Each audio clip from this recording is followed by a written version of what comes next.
kakak-kakak semua.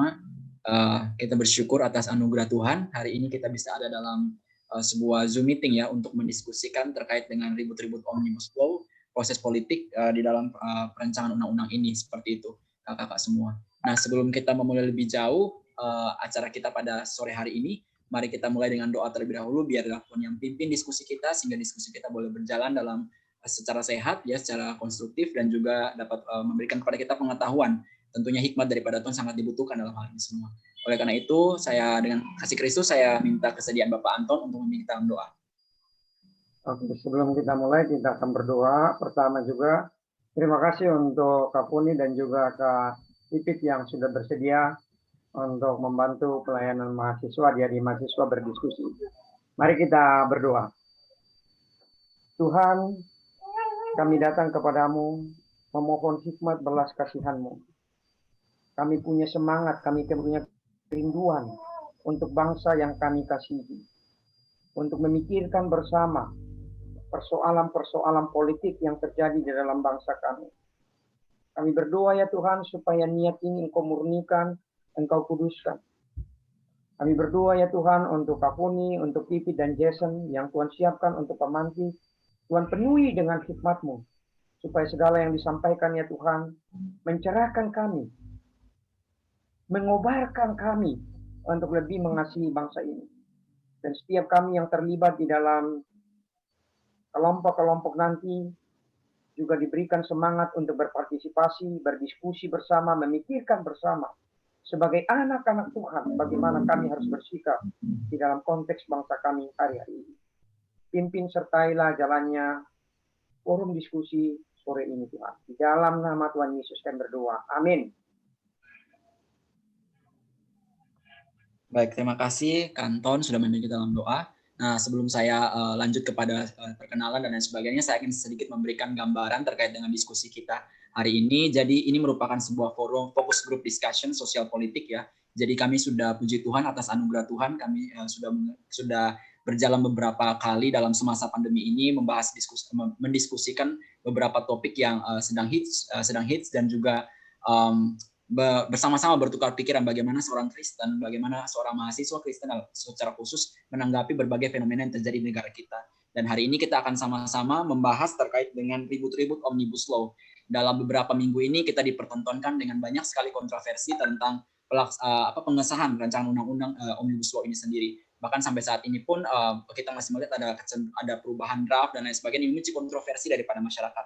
Nah, ini kita akan bahas secara lebih dalam, tapi mengingat ini adalah fokus grup discussion sosial politik, maka kita akan lebih condong membahas kepada diskursus politik yang ada di dalamnya, bukan membahas substansi hukum dan argumentasi hukum, karena ini nanti akan jauh seperti itu. Jadi kita akan membahas dinamika politik dan juga proses-proses politik yang di dalamnya, bagaimana seorang muda Kristen dapat menanggapi hal tersebut, dapat menanggapi tensi politik ini dengan baik, dan dapat memahami proses politik yang demokratis ya, yang tentu kita dapat pegang bersama-sama untuk menjadi mungkin politisi atau orang-orang yang concern di bidang politik ke depannya, seperti itu kakak-kakak dan teman-teman semua. Nah, sebelum kita lanjut, saya akan memperkenalkan terlebih dahulu pembicara kita ya. Puji Tuhan kakak-kakak ini pembicara ini sibuk, tapi dalam kesibukan mereka masih menyempatkan waktu nih buat kita sama-sama, itu anugerah Tuhan ya, dan Tuhan boleh pakai mereka untuk bersama-sama sharing dengan kita di sini.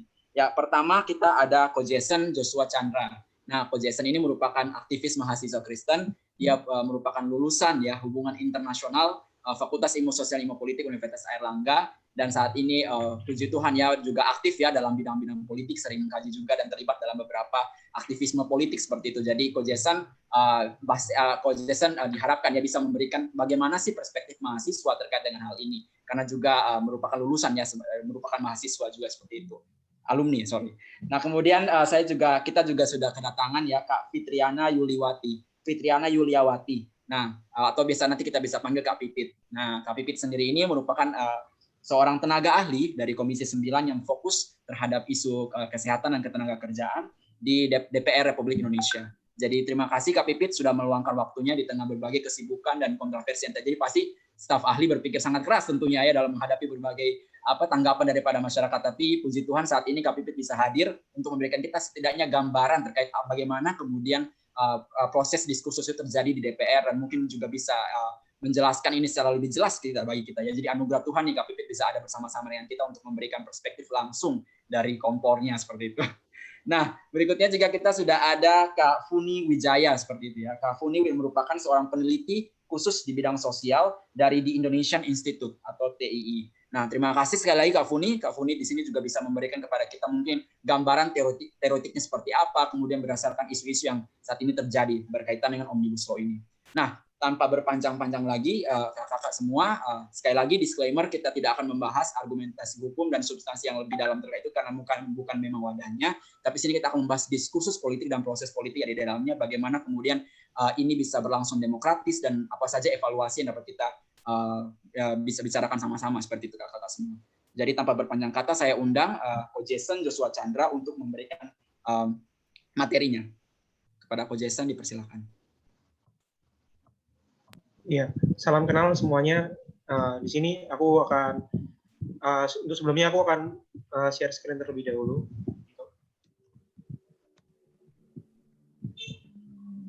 Nah, di sini aku tidak akan melampaui dua pembicara lain yang lebih jago tentunya daripada aku.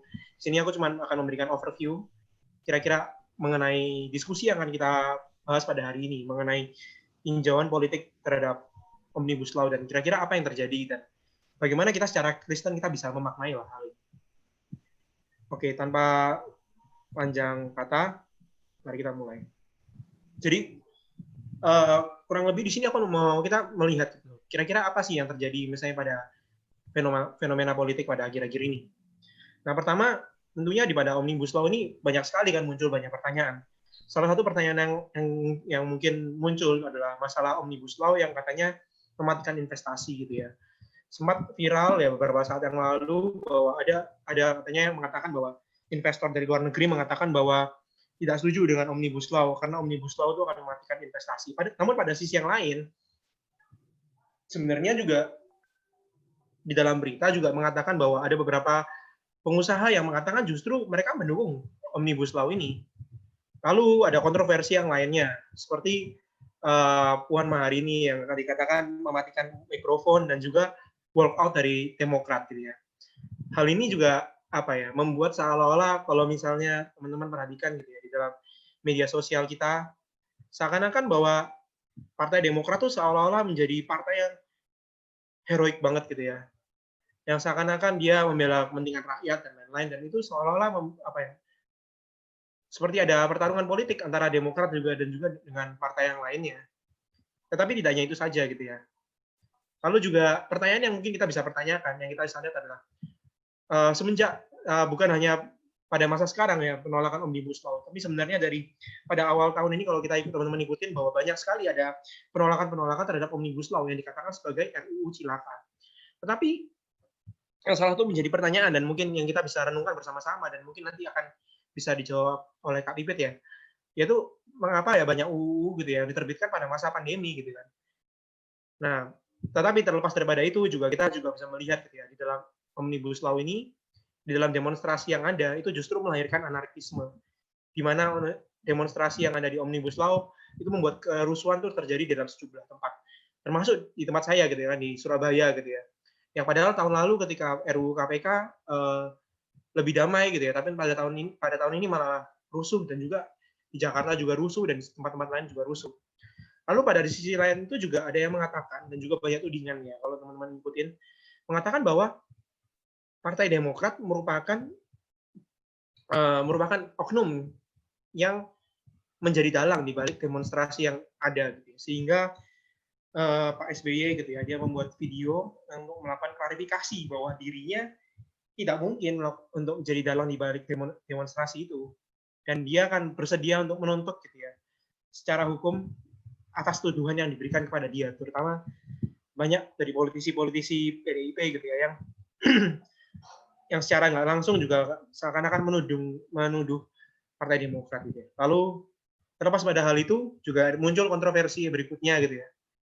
Yang akhir-akhir ini yang ya viral itu yang Menkominfo Johnny Plate di dalam wawancaranya bersama dengan Najwa Shihab mengatakan bahwa kalau sudah hoax ya pasti hoax gitu. Kalau pemerintah udah bilang hoax ya hoax. Itu kan kembali seakan-akan seolah-olah pemerintah memonopoli kebenaran dan mematikan hak bersuara dan beropini orang lain. Yang dimana hal ini entah ya kita bisa memahami seperti apa, tetapi banyak sekali dalam pejabat-pejabat dalam pemerintah yang memberikan komentar-komentar yang berbeda mengenai Omnibus Law gitu ya. Ya mereka memang mendukung gitu, tapi banyak jawaban yang berbeda gitu ya. Seperti misalnya mulai dari kayak Menkominfo, lalu juga Jokowi dan yang lain-lain mengatakan bahwa mereka sudah tahu lah oknum di baliknya seperti apa. Seperti Erlangga Hartarto sempat mengatakan bahwa mereka tahu oknumnya siapa dan akan diurus gitu ya. Lalu pada saat yang lain Prabowo Subianto juga malah mengatakan bahwa oknum di balik ini adalah orang dari luar negeri gitu ya. Menyalahkan bahwa sebenarnya bukan salah siapa-siapa tapi salah dari orang luar negeri yang tidak suka Indonesia maju sehingga akhirnya mengatakan bahwa sebenarnya oknumnya itu dari luar negeri. Tapi itu menjadi satu pertanyaan kan. Sebenarnya siapa gitu loh ya yang menjadi apa ya dalam demonstrasi yang memicu pada anarkisme. Lalu terlepas pada itu juga banyak sekali yang netizen gitu ya, kalau teman-teman ngikutin gitu ya, di Twitter dan di Instagram gitu ya, mengatakan bahwa katanya pemerintah tidak terbuka mengenai Omnibus Law ini, seakan-akan partisipasi publik tidak ada dan juga publik juga tidak tahu menahu soal catatan-catatan yang ada gitu ya. Tapi apakah benar gitu ya? Pada sisi yang lain juga di balik kontroversi yang tadi yang aku udah jelasin gitu ya, kurang lebih di dalam masalah Omnibus Law, itu pertama banyak sekali publik yang tidak tahu dan tidak baca UU yang ada gitu ya. Kan teman-teman pasti sudah melihat lah ya tentang apa ya, tentang PDF gitu ya, tentang atau enggak draftnya mengenai UU Omnibus Law. Dan tapi banyak sekali orang yang ketika terjun di jalan mereka protes, mereka tidak tahu tentang Omnibus Law tersebut. Dan hal ini sempat diupload ya di dalam YouTube-nya Pak Ganjar Pranowo gitu ya. Kalau teman-teman bisa lihat gitu ya. Di mana Pak Ganjar Pranowo dia berbincang dengan para demonstran yang ditangkap gitu. Lalu Pak Ganjar kan nanya kan Omnibus Law itu apa dan lain-lain. Dan banyak didapati di lapangan juga dia nggak tahu. Orang-orang yang terjun di dalam demonstran tidak tahu. Dan juga bukan hanya kasus itu aja, tapi banyak lagi orang-orang di lapangan yang ketika mereka demonstrasi, mereka tidak tahu.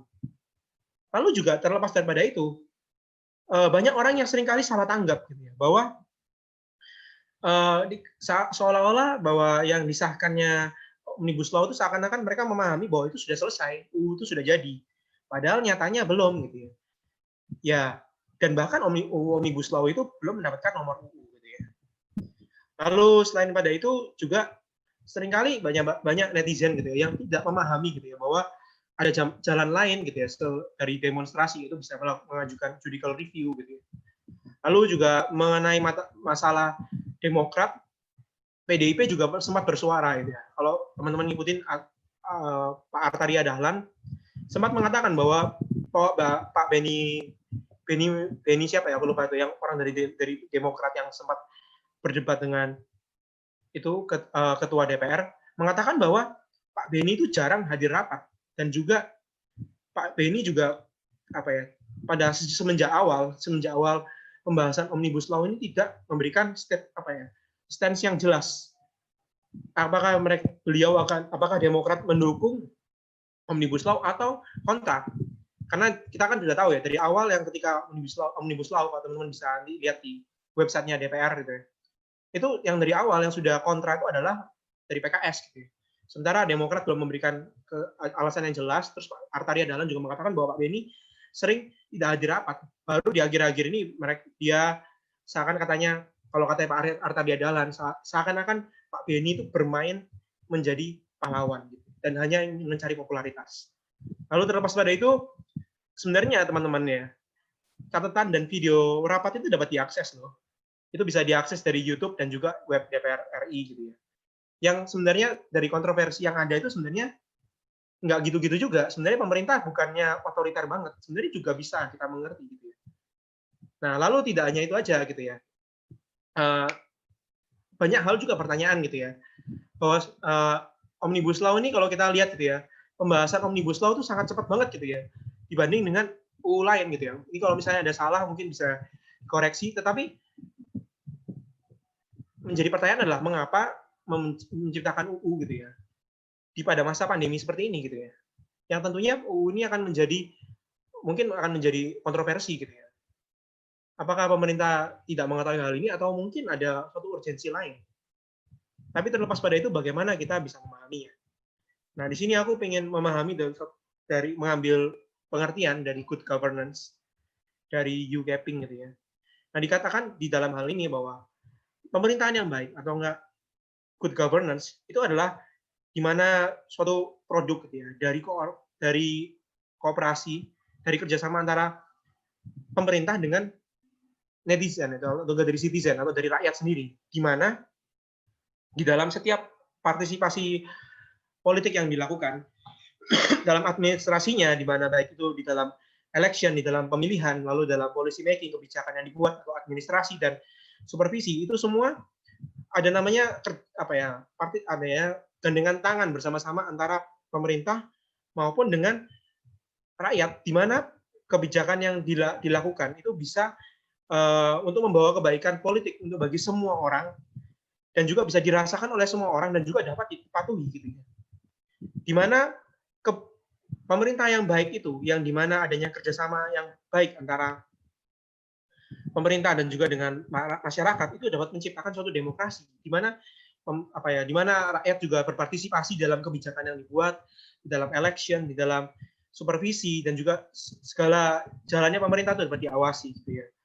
Nah, kurang lebih ya seperti itu. Lalu di dalam hal ini, UCAPing juga mengatakan bahwa ada beberapa hal-hal esensial yang kita bisa pelajari dan lihat gitu ya. Pertama adalah masalah legitimasi, di mana kebijakan yang dibuat oleh pemerintah itu rakyat dapat sepenuhnya menerima dan juga mau taat terhadap hal itu.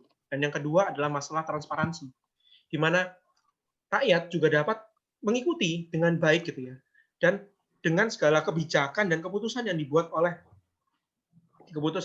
pemerintah, dan pemerintah juga transparan terhadap segala kebijakan yang diambil. Lalu adanya akuntabilitas, di mana pemerintah sebagai pejabat publik gitu ya, itu dapat mempertanggungjawabkan apa yang dia lakukan dan kerjakan dengan sebaik mungkin gitu. Lalu yang keempat, di mana negara itu berjalan di dalam hukum, di mana tidak ada satu orang pun di dalam negara yang tidak terlepas daripada hukum itu sendiri. Dan hukum itu sendiri adalah menjadi, dalam tanda kutip, adalah raja, baik antara pemerintah, pejabat yang menjabat suatu posisi, dan juga dengan rakyat. Dan yang kelima adalah responsiveness, di mana kebijakan yang ada itu dapat menjawab permasalahan dari rakyat. Dan yang keenam, salah tulis itu adalah efisiensi, itu adalah di mana kebijakan dan juga birokrasi yang ada di pemerintah itu efisien di dalam menyelesaikan masalah yang ada. Nah, lalu pertanyaannya, apakah Indonesia ini sudah menjadi good governance? Itu bisa menjadi pertanyaan kita yang nanti kita akan bawa dalam diskusi kita. Lalu apakah Omnibus Law ini adalah produk otoriter dari pemerintah? Seperti yang tadi kita ada lihat gitu. Sebenarnya banyak kontroversi-kontroversi yang ada. Itu sebenarnya kalau kita lihat lagi, itu sebenarnya nggak gitu juga gitu. Lalu apakah publik ini atau rakyat ini sudah dilibatkan di dalam kebijakan yang dibuat oleh pemerintah? Nah,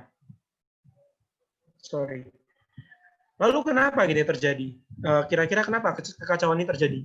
Kenapa muncul gitu ya, di tengah pandemi corona ini muncul demonstrasi yang begitu besar, dan tidak hanya itu saja, tetapi juga muncul anarkisme yang ada gitu ya, yang justru malah melahirkan klaster-klaster baru gitu ya.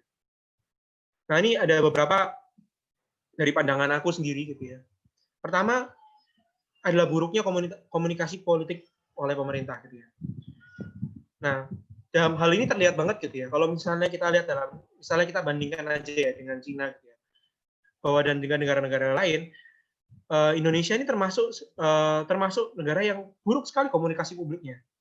Seperti pemerintah Cina ketika mengatakan bahwa corona ini adalah virus mematikan, adalah pandemi, semua rakyat pun merespon hal itu dan setuju. Tapi berbeda dengan Indonesia, betul kan? ketika pemerintah ngomong bahwa harus kayak gini gitu ya, harus pakai masker, harus benar. Masyarakat juga terpecah-pecah kan. Ada orang yang masyarakat yang setuju bahwa COVID itu adalah virus, ada juga yang nggak setuju dan bahkan mengatakan COVID itu adalah konspirasi gitu ya. Berarti kita harus bisa pertanyakan kan, berarti kita bisa melihat kan bahwa komunikasi politik pemerintah ini buruk banget gitu ya. Sampai ketika kan sampai jubirnya Satgas COVID kan juga diganti ya oleh kakak-kakak yang cantik gitu kan, Kak Raisa itu ya. Lalu juga tidak hanya itu saja, kita juga bisa melihat bahwa pemerintah ini jangan-jangan bisa jatuh dalam social trap. Social trap itu apa?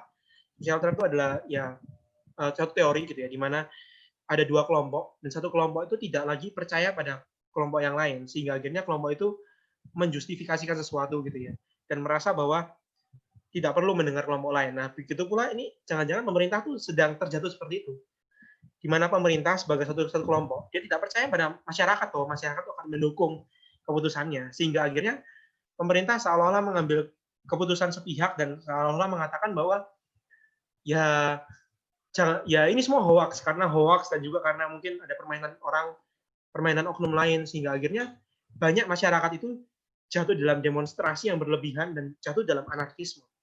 Nah, tidak hanya itu saja, ketiga itu kalau dalam pandangan saya, mungkin itu karena budaya politik Indonesia di mana susahnya menyatukan persepsi bangsa gitu ya. Budaya politik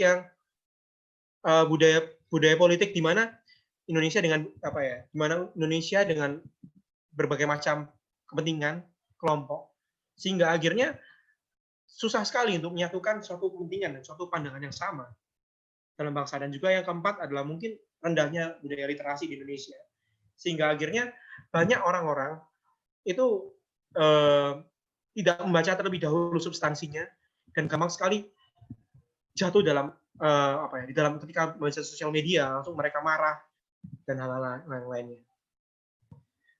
Lalu bagaimana kita sebagai seorang Kristen untuk meresponnya? Ini aku ambil dari Kisah Para Rasul 1 ayat 7-8. Yaitu adalah mengatakan bahwa engkau tidak perlu mengetahui masa dan waktu yang ditetapkan oleh Bapa sendiri menurut kuasanya. Tetapi kamu akan menerima kuasa. Kalau Roh Kudus turun atas kamu, kamu sekalian akan menjadi saksiku di Yerusalem dan di seluruh Yudea dan Samaria hingga ke ujung bumi. Ini merupakan jawaban dari Tuhan Yesus ketika murid Tuhan Yesus bertanya gitu ya, bahwa kapan Tuhan Yesus akan kembali lagi dan memulihkan Israel gitu ya. Lalu Tuhan mengatakan bahwa murid-murid itu tidak perlu tahu kapan dan waktunya. Tapi yang sekarang mereka harus tahu adalah mereka akan menerima kuasa dan Roh Kudus akan turun ke atas mereka dan mereka menjadi saksi Yesus. Kalau kita melihat bangsa ini gitu ya, kita melihat ya kapan di Indonesia bisa benar gitu ya. Tapi kita nggak akan pernah tahu, bukan? Karena Indonesia benar atau enggaknya itu adalah keputusan Tuhan sendiri dan hanya Tuhan sendiri yang tahu. Tetapi peran kita sekarang sebagai seorang Kristen yang Tuhan percayakan dan Tuhan taruh di Indonesia adalah kita menjadi saksi gitu ya. Dimana dikatakan di sini kan pertama kali orang Israel itu menjadi saksi di Yerusalem, kota mereka sendiri. Lalu bagaimana dengan kita? Saksi ini bukan hanya kita berbicara sebagai seorang Kristen yang menginjili gitu ya. Memang betul kita harus menginjili sebagai orang Kristen. Tapi terlepas dari itu, bukankah kita adalah seorang saksi yang dipanggil untuk membicarakan hal yang benar dan yang baik di tempat kita berada? Lalu apakah kita sebagai seorang Kristen kita sudah peduli terhadap bangsa kita, dan apakah kita sudah memiliki pandangan yang benar terhadap situasi yang ada, dan bukan hanya memiliki pandangan saja, tetapi apakah kita sudah mengabarkan yang benar pada orang lain di tengah Indonesia yang sekarang carut marut gitu ya, di mana sekarang ada terjadi polarisasi politik di dalamnya. Lalu ada beberapa pandangan praktis yang aku bisa berikan gitu ya. Pertama, apakah kita sudah benar-benar mengetahui gitu ya mengenai isi dari yang kita pahami gitu ya, seperti Omnibus Law. Sebelum kita berkomentar, apakah kita sudah benar-benar memahami? Dan yang kedua, ketika kita berkomentar, apa motivasi kita untuk berkomentar dan kenapa kita harus memberitahukan itu pada orang lain? Dan yang ketiga, kira-kira dari argumen kita, apakah itu bisa menjadi berkat dan bagaimana orang lain itu akan melihatnya? Dan yang keempat adalah bagaimana cara kita mengatakan pandangan kita di tengah situasi yang kacau ini. Karena tentunya kita sebagai orang Kristen, kita juga harus bertindak gitu kan. Ketika di tengah banyaknya hoax yang ada, kita kan tidak bisa berdiam saja. Kita harus melakukan klarifikasi lah, ataupun kita juga berpandangan untuk memberikan pencerahan pada teman-teman kita. Tetapi cara seperti apa yang kita beritahukan, dan juga kira-kira apakah argumen kita ini sudah jadi berkat? Ya begitu. Ini aku ambil dari caption dari orang yang aku kenal gitu ya. Dia sempat mengatakan gitu ya, bahwa daripada mengutuk kegelapan, bagaimana kita menggandeng tangan bersama-sama untuk menyalakan dunia ini. Kita hidup di dalam dunia yang gelap gitu ya. Daripada kita, kadang mungkin banyak orang dari kita mungkin ketika melihat sesuatu yang salah di dalam negeri ini, kita terus marah gitu kan. Atau mungkin kita jengkel, lalu kita berkata buruk lah soal pemerintah. Tapi bagaimana kita berpikir gitu ya, untuk melakukan sesuatu di Indonesia yang gelap ini, dan menyalakan lilin, gimana kita menjadi berkat, atau mungkin kita menolong teman-teman kita yang mungkin masih tidak paham tentang situasi politik yang ada, lalu kita menjadi berkat, mulai kita mengatakan yang benar, dan kita membuat teman-teman yang mungkin berpikir salah gitu ya, itu mengenai kayak hoax, dan kita membawa mereka pada pengertian yang benar. Dan bukankah itu merupakan tanggung jawab kita sebagai, tidak hanya sebagai warga negara Indonesia, tapi adalah sebagai warga negara Kerajaan Allah. Terima kasih.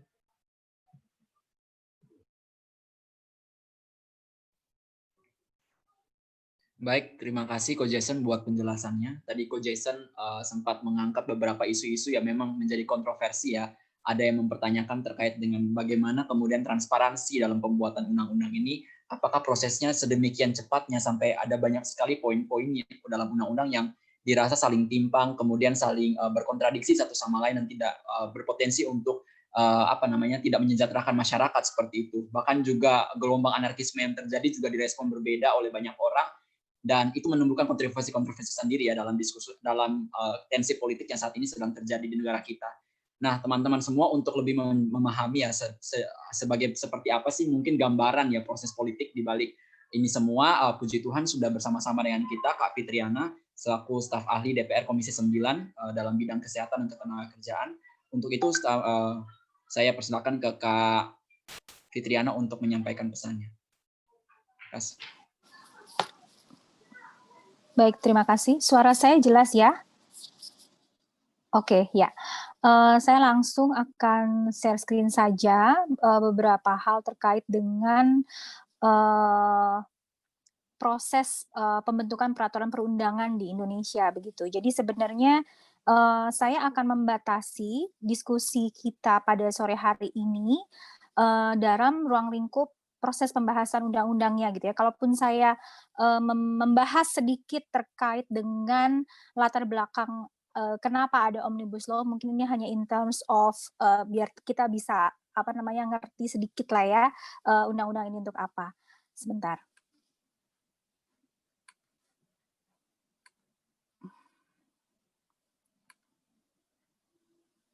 Ya, sudah terlihat ya. Ya. Teman-teman, ini sebenarnya pasti teman-teman di sini rata-rata sudah tahu ya kalau peran DPR itu ada memiliki tiga fungsi, yaitu legislasi, anggaran, dan fungsi pengawasan. Nah, di fungsi legislasi inilah maka DPR membuat atau menyusun undang-undang bersama dengan pemerintah. Ya, bentar. Ya.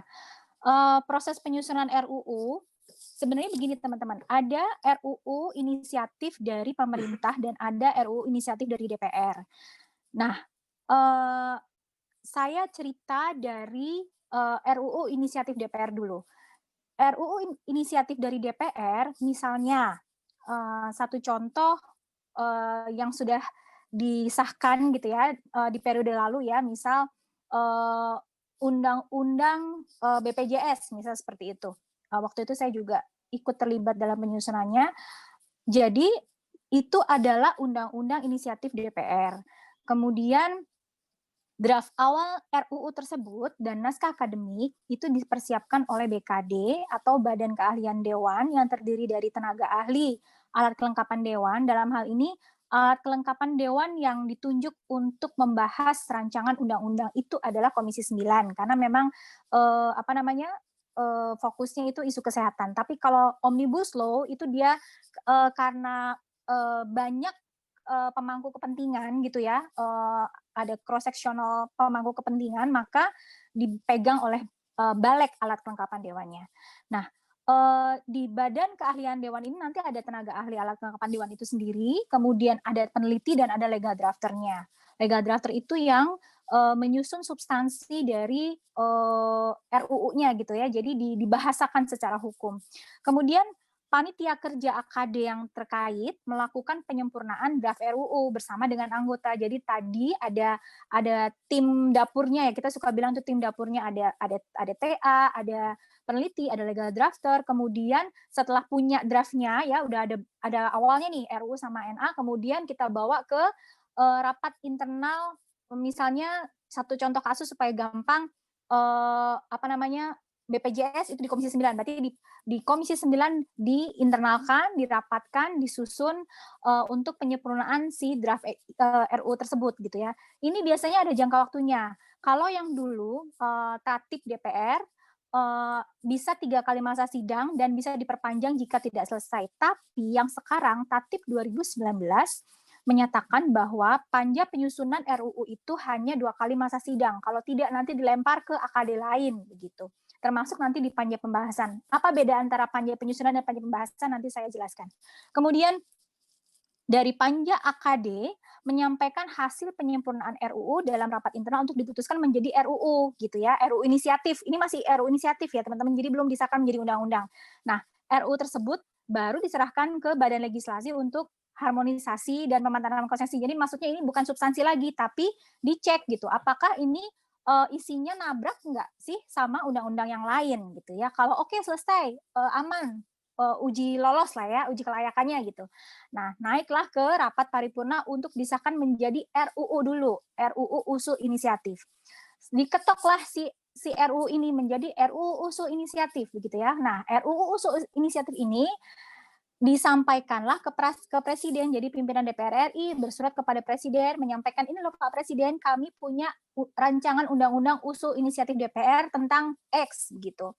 Nah, Presiden harus merespon gitu dalam jangka waktu 30 hari sesuai dengan Undang-Undang 1211 ya, 12 tahun 2011. Nah, nanti Presiden mengirimkan surpres atau surat Presiden mengutus kementerian yang menjadi wakil pemerintah. Misalnya yang membahas RUU ini itu terkait Menteri ABCD. Si Menteri ABCD ini tertuang di surat Presiden itu untuk melakukan pembicaraan tingkat 1 bersama dengan DPR. Nah, ketika pembicaraan tingkat 1 inilah baru DPR dengan pemerintah bertemu gitu ya.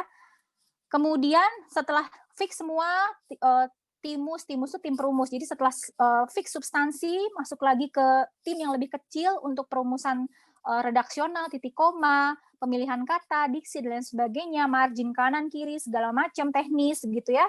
Nah, barulah kita lanjut ya ke pembicaraan tingkat 2, yaitu Raker Menteri untuk disahkan ke paripurna gitu ya, untuk menjadi undang-undang. Nah, di paripurna itulah itu RUU menjadi undang-undang.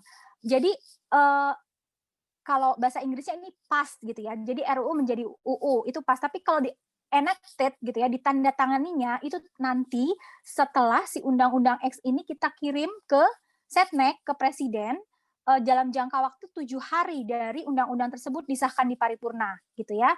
Kemudian di Setnek itu nanti ada semacam recall lagi, semacam seperti di Balek gitu ya, harmonisasi dan pemantapan konsesi, termasuk apakah nabrak dengan PP, dengan undang-undang, dengan konvensi internasional gitu ya.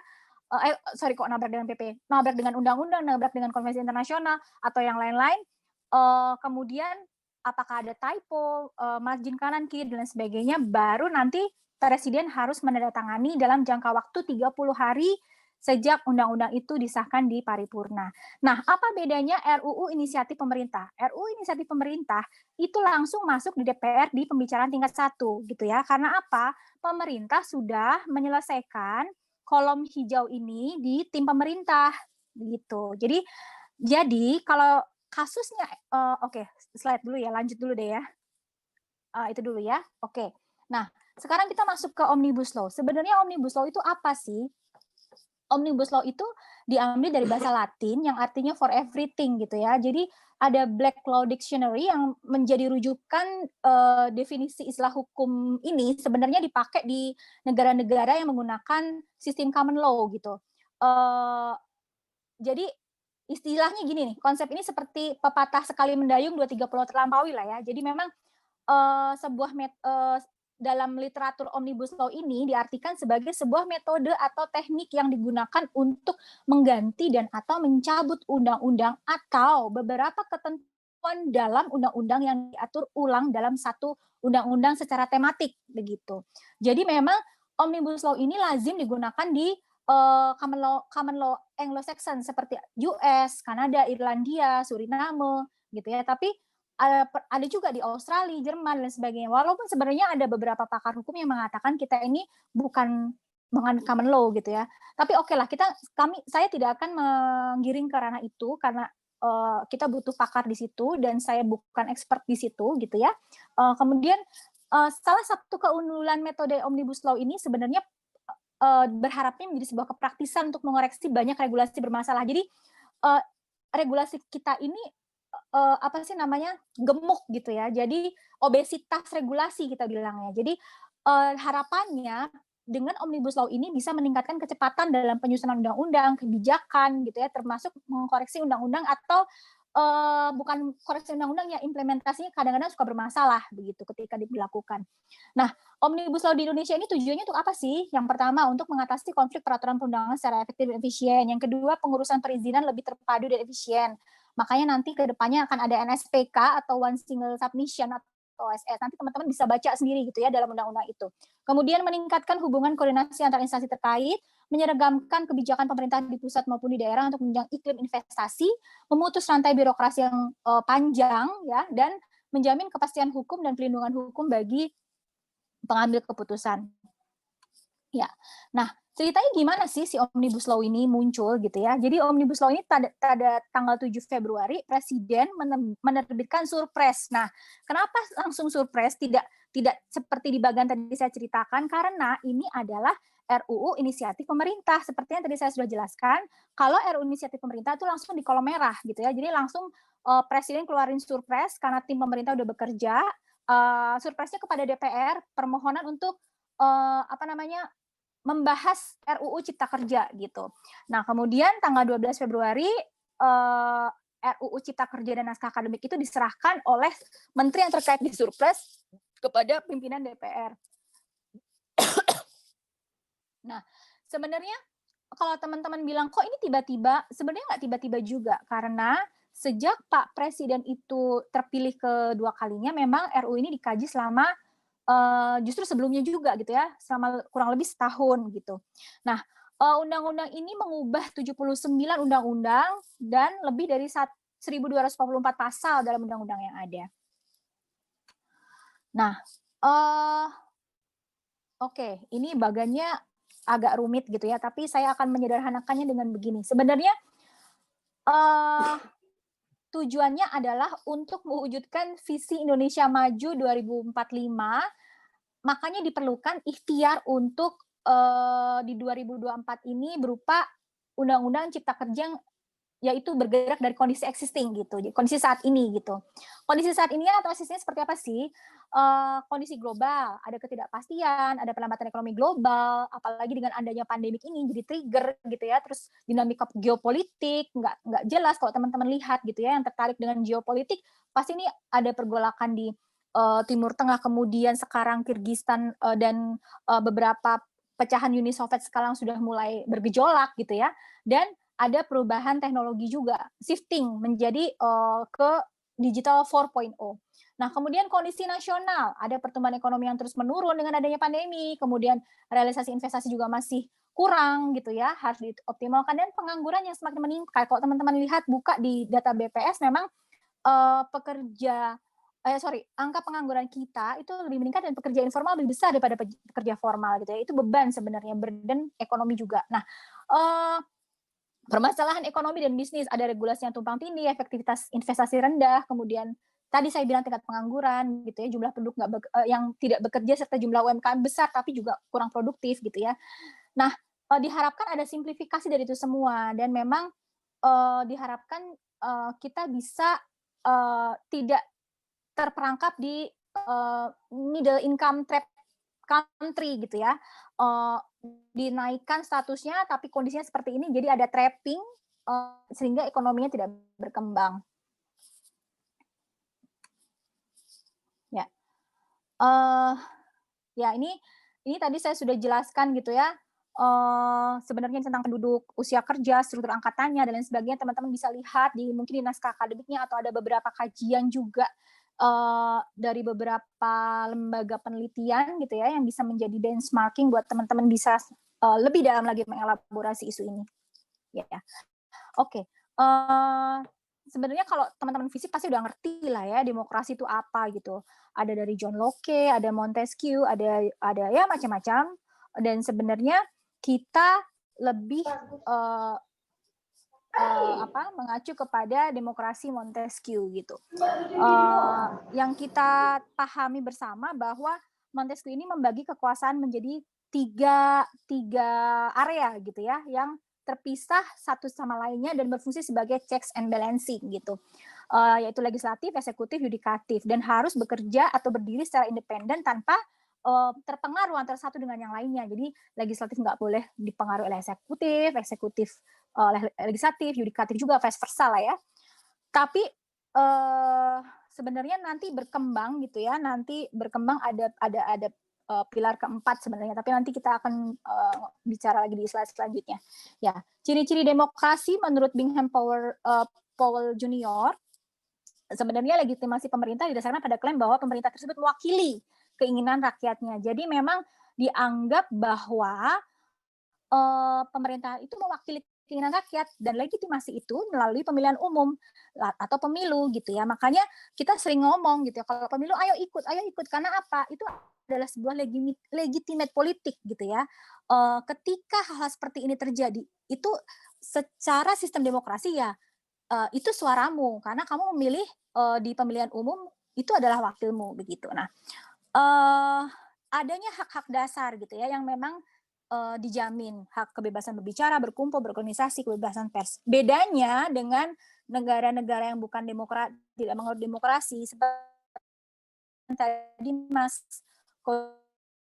Jason sebut China gitu ya, kok gampang banget ini rakyatnya menurut.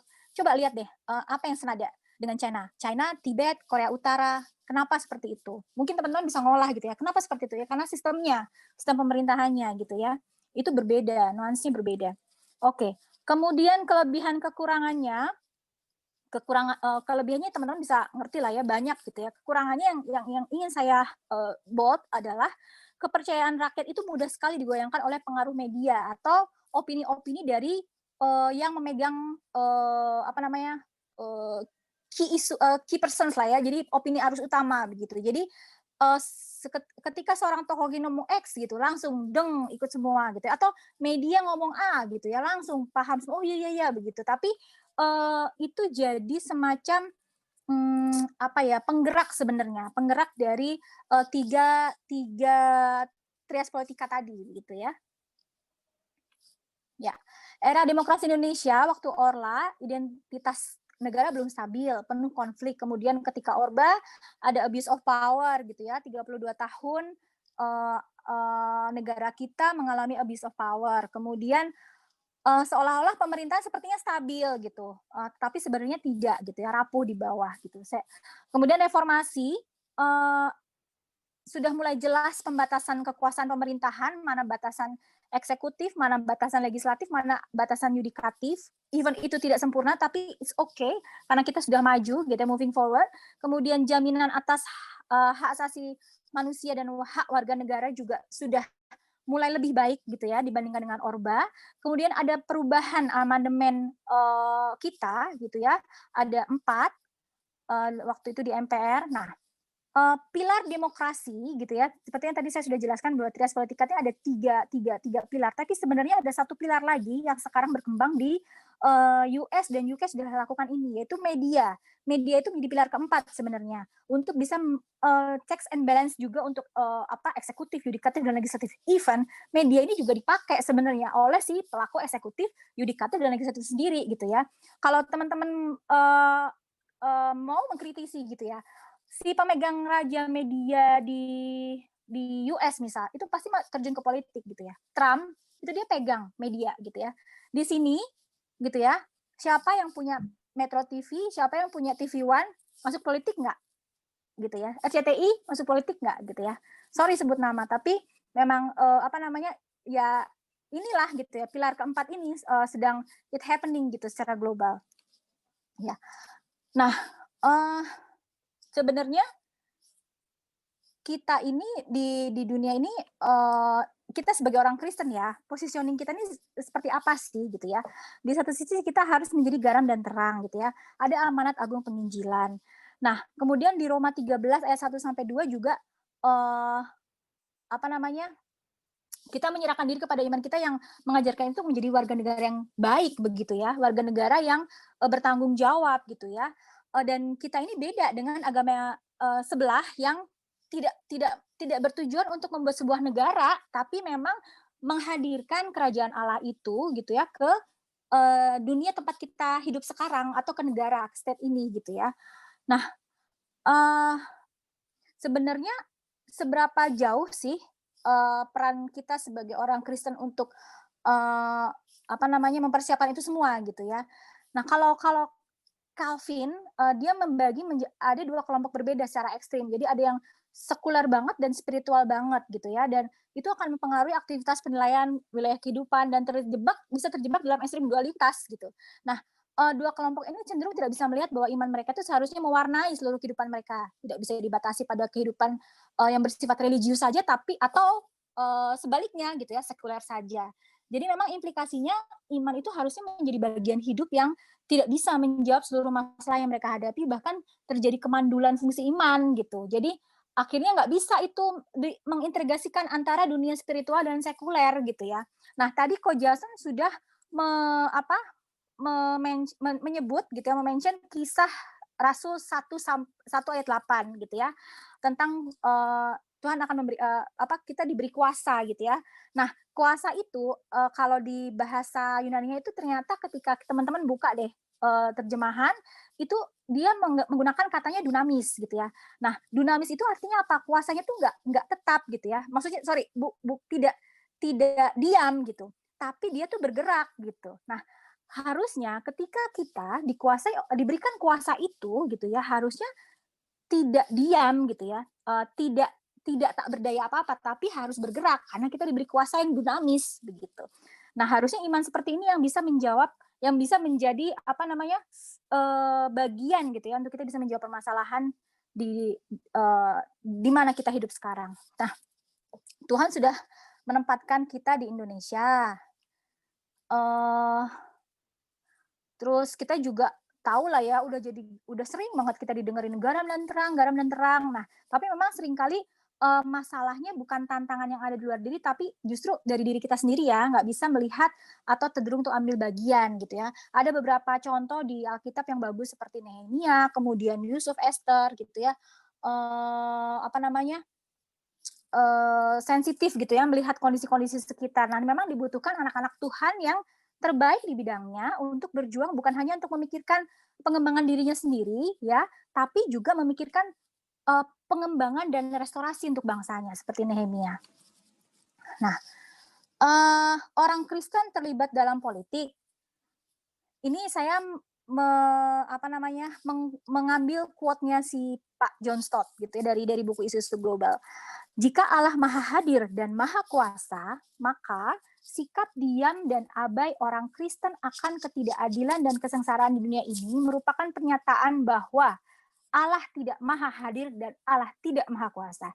Jadi, kalau teman-teman hanya diam gitu ya dan abai akan ketidakadilan dan kesengsaraan di dunia ini, maka sama saja teman-teman kita menyatakan bahwa oh Allah itu tidak maha hadir dan Allah itu tidak maha kuasa, atau menyangkal kemahakuasaan Allah gitu ya.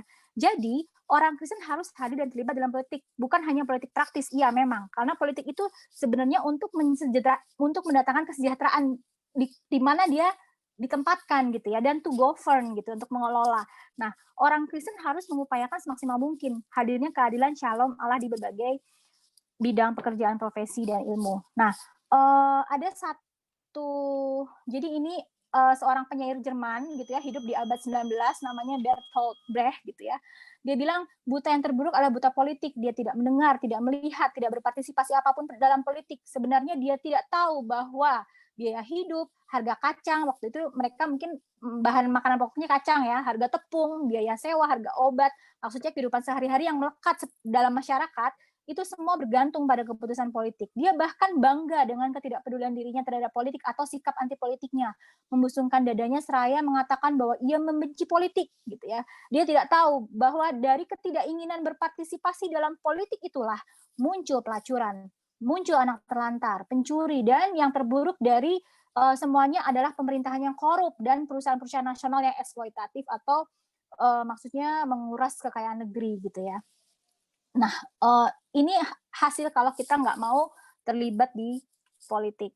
Nah, saya jump in ke advokasi. Kenapa begitu? Karena teman-teman tadi kalau saya lihat dari pembukaannya Ko Jason gitu ya, Mas Jason, melihat bahwa kita harus gimana nih menyuarakan gitu ya, seperti apa gitu. Nah, advokasi itu sebenarnya ada kalau menurut Oxford gitu ya, to advocate atau to change, to create, to promote. Jadi ada usaha terorganisir yang terencana, sistematis untuk melakukan perubahan dan biasanya untuk mempengaruhi kebijakan para pembuat kebijakan.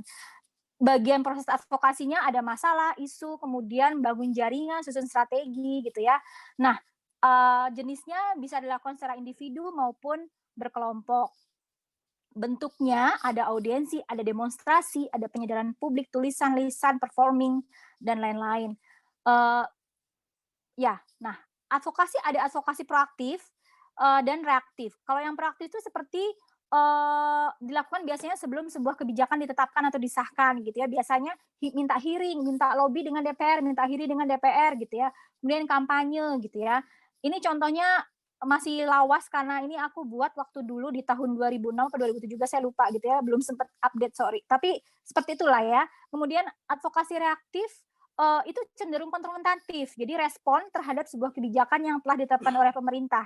Nah, biasanya ya kayak kemarin itu demonstrasi gitu ya. Ada juga yang dulu boykot gitu ya. Dulu waktu akhir 2011 itu ada aksi boykot kalau RUU Desa tidak segera disahkan gitu. Ada beberapa kades lah yang mau boykot gitu, kayak gitulah. Nah, ya ini contoh boykot. Tapi sebenarnya boykot itu tanpa kekerasan ya teman-teman. Jadi bentuknya seperti ini. Boykot apa gitu. Jadi bersifat penolakan atau civil disobedience lah. Itu lebih ke boykot gitu ya. Oke, nah kampanye. Kampanye itu sebenarnya dalam rangka mensosialisasikan ide, pandangan, gagasan gitu ya. Ingat ya, kata kuncinya mensosialisasikan ide, pandangan, gagasan tentang suatu kebijakan. Tapi rata-rata nih, lihat gambar-gambar sebelah kiri, rata-rata begini gitu. Saya nggak ngerti gitu ya, kenapa para demonstran ini terdistorsi ke arah-arah yang lebih ke anarkis gitu ya. Nah, kampanye yang baik itu ya cuma ya boleh lah, ini kan pasti ada izin ya. Tapi kalau yang ini nih, yang waktu tahun 98 ini juga lebih bersifat anarkis dan memang ada yang menunggangi gitu ya. Nah, yang perlu diperhatikan, apa tujuannya, siapa yang terlibat, berapa jumlah, siapa yang bertanggung jawab gitu ya, siapa yang memilah, sampai sejauh itu gitu ya. Kita harus menyiapkan sebuah gerakan. Media itu sebenarnya alat yang efektif untuk campaign gitu ya, mendiseminasikan isu-isu yang sedang diadvokasi. Jadi tidak hanya melalui demo gitu ya, advokasi konfrontatif, tapi juga kita bisa mengajak gitu ya, menulis gitu ya di media gitu ya, berbagi ide, opini, sharing gitu ya, atau membentuk sebuah diskursus diskusi gitu ya tentang Omnibus Law ini seperti apa gitu ya. Nah, sebenarnya memang dibutuhkan gitu kaum intelektual untuk pembenahan di negara ini. Siapa sih kaum intelektual? Ya teman-teman semua gitu ya. Teman-teman semua sebagai kaum muda itu sebagai agent of change gitu ya. Jadi pembawa perubahan untuk satu bangsa gitu ya. Kemudian juga sebagai iron stock gitu ya. Itu merupakan modal di suatu negara gitu ya. Jadi kalau capitalnya itu bagus, itu tolok ukur kemajuan bagi sebuah bangsa gitu. Dan juga mampu bersikap dan bertindak lebih baik daripada yang lainnya karena kaum muda yang intelektual itu sebagai moral force gitu ya. Jadi bisa mengatakan dengan kejujuran, keberanian, rendah hati dan juga peka, termasuk juga cerdas gitu ya. Menelisik gitu. Jadi nggak tergiring sana sini gitu ya, tergiring hoax atau lain sebagainya. Termasuk juga dengan kaum muda sebagai social control. Nah, sekarang kita balik ke Undang-Undang Cipta Kerja. Haruskah demonstrasi gitu ya? Kalau dari tadi saya mungkin terlalu cepat menjelaskan karena memang terbatas waktu, tapi memang overall cara kita menyampaikan aspirasi itu ada banyak hal gitu ya. Dari tadi ada advokasi gitu ya, baik itu proaktif atau konfrontatif, bisa lewat media, bisa performing art, bisa menulis gitu ya. Tergantung tujuan advokasinya apa gitu ya. Atau apakah harus melakukan JR? Kalau JR tentunya harus dilakukan oleh teman-teman yang expert di bidang itu gitu ya. Mana kanal yang tepat gitu ya? Harusnya bijak gitu. Bukan kita demo kemudian melakukan aksi anarkis yang itu melenceng dari teori demonstrasi itu sendiri gitu ya. Justru kita malah merusak fasum yang itu dibiayai oleh negara.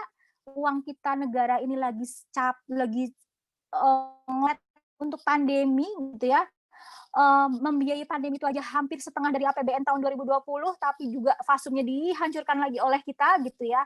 Apakah kita menjadi warga negara yang bertanggung jawab dengan melakukan itu semua gitu ya? Teman-teman bisa menilai sendiri. Bagaimana kita harus bersikap sebagai seorang Kristen intelektual yang kritis gitu ya, peka dengan sekelilingnya, tapi juga bijaksana.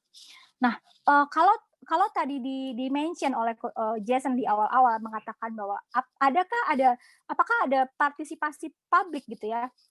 Saya lupa kasih tahu. Sebentar.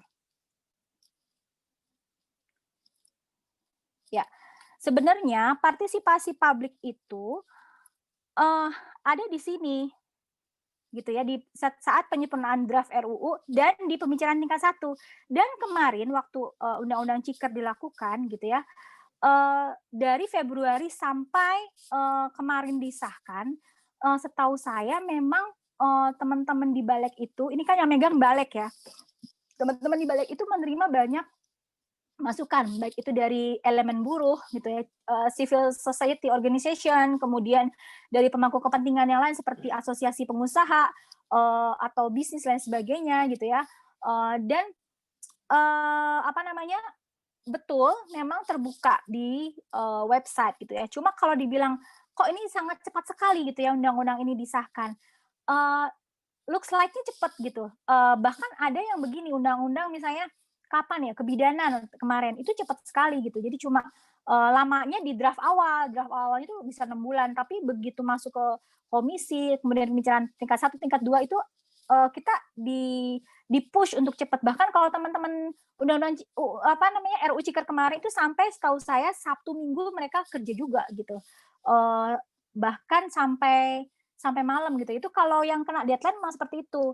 Dulu saya waktu BPJS pun percaya nggak percaya gitu ya, jam 2 subuh saya masih kerja untuk paginya mau paripurna timus gitu ya, selesai setengah 4 subuh, jam 9 balik kantor lagi untuk paripurna. Kayak gitu kalau memang dikejar deadline oleh baik itu eksekutif maupun legislatif. Itu memang ada semacam deal lah ya, kesepakatan politik itu jelas gitu terjadi. Kita mau selesaikan kapan gitu. Di luar dari memang tatip memutuskan untuk kalau yang sekarang gitu ya, itu panja penyusunan pembahasan itu 2 kali masa sidang saja begitu. Kalau teman-teman nanya 2 kali masa sidang itu seberapa lama sih?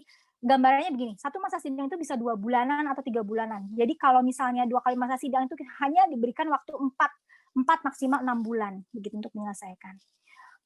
Mungkin semoga apa yang saya jelaskan bisa cukup jelas atau mungkin malah bingung, it's okay, nanti saya membuka diskusi di selanjutnya. Terima kasih, saya kembalikan pada moderator untuk memoderasi. Baik, terima kasih Kak Fitriana, Kak Pipit buat penjelasannya sangat komprehensif sekali. Kita juga sudah diberikan edukasi ya terkait dengan bagaimana proses dan teknik perundang-undangan itu berlangsung di dalam DPR, deal dengan pemerintahnya seperti apa, dan kemudian bagaimana proses-proses tahapan demi tahapannya terjadi. Dan kita juga sudah dijelaskan bahwa ini tidak omnibus law, tidak ujuk-ujuk jadi ya, tapi sudah sudah diprogram oleh pemerintah seperti itu dan sudah melewati proses yang panjang juga. Dan kita juga tadi diingatkannya bagaimana menjadi seorang Kristen intelektual yang kritis ya dalam menghadapi isu ini, bagaimana supaya tidak termakan hoax oleh media dan lain sebagainya, dan tetap berpikir kritis sesuai dengan intelektualitas dan yang kita puji Tuhan boleh anugerahkan pada kita mahasiswa, dan bisa berpikir lebih kritis seperti itu teman-teman semua. Dan selanjutnya saya akan langsung undang Kak Funi dari di Indonesian Institute untuk memberikan kepada kita penjelasannya perihal ribut-ribut Omnibus Law ini. Kepada Kak Funi dipersilakan. Ya, terima kasih Kak Risma. Saya coba share screen dulu ya.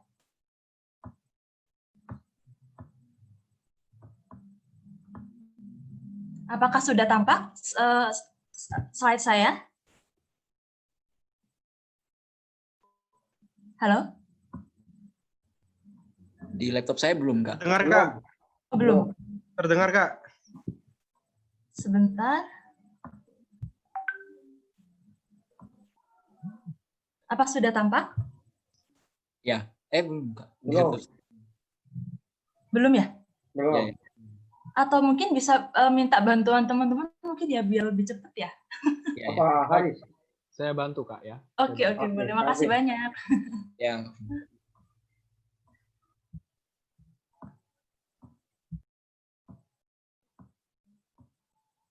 Ya, sudah terlihat teman-teman ya.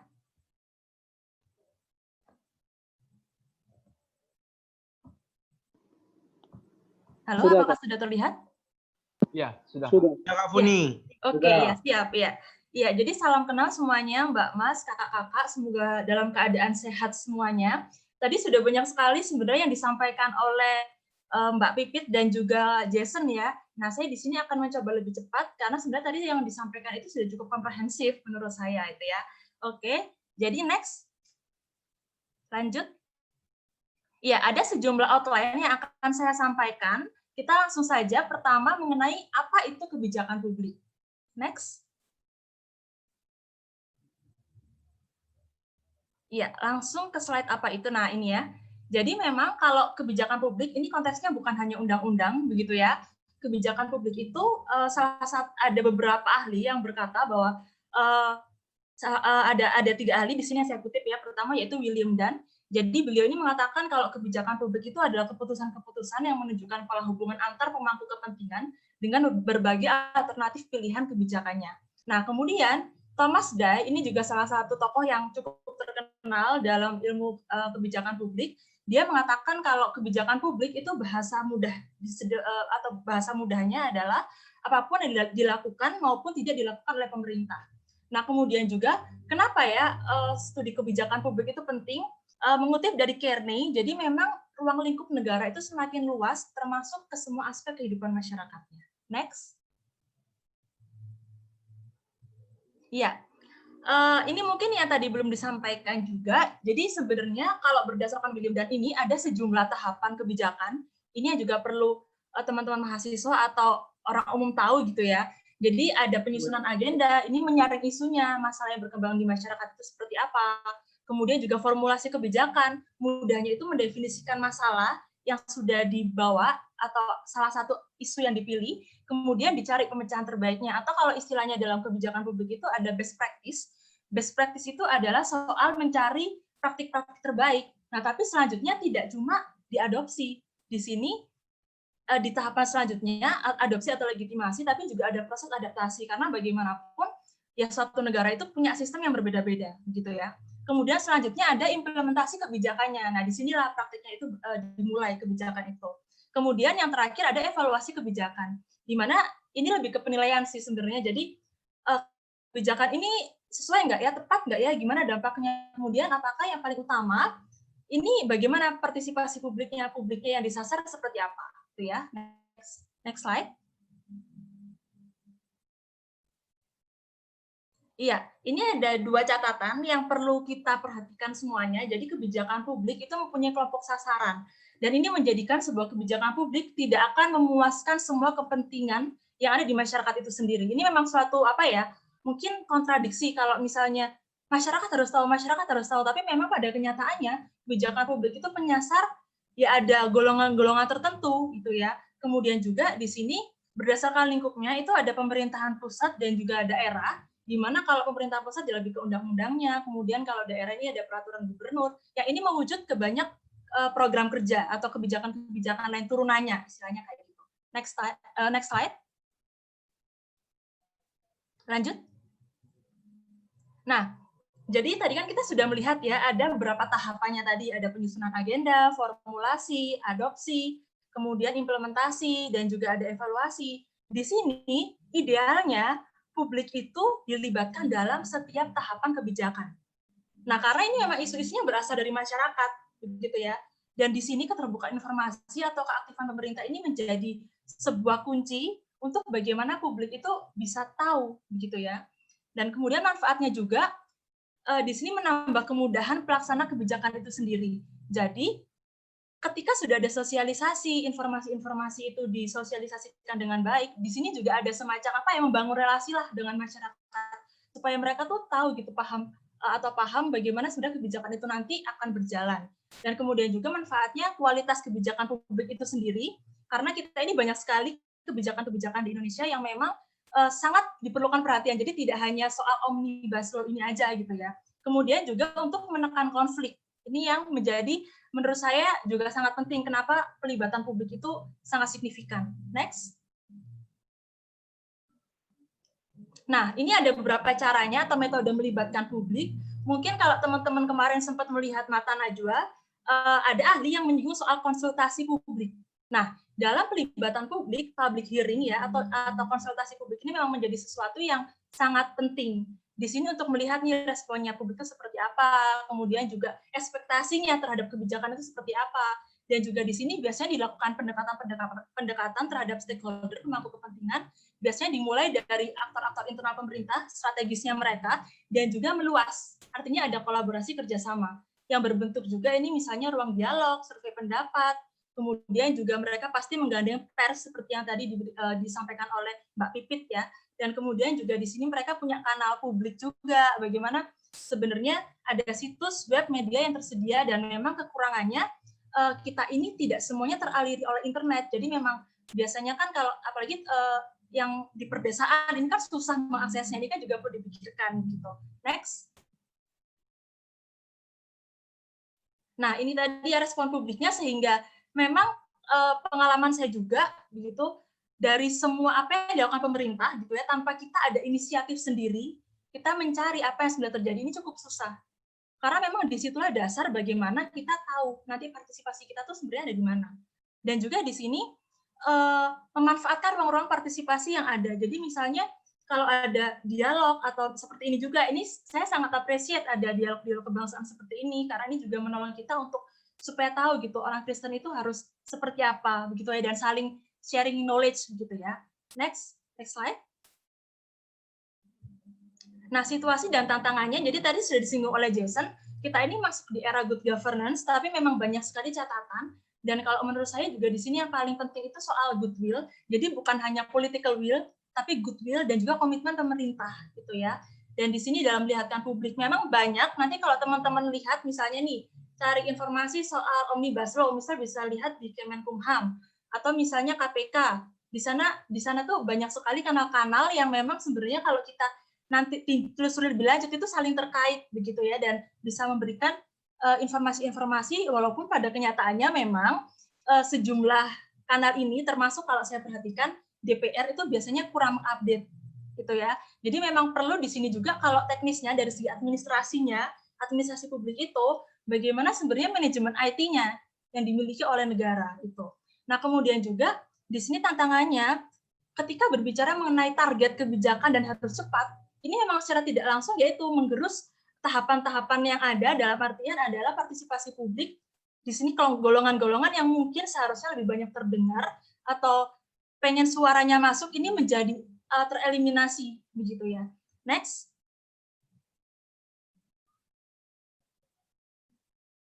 Nah, next slide. Iya.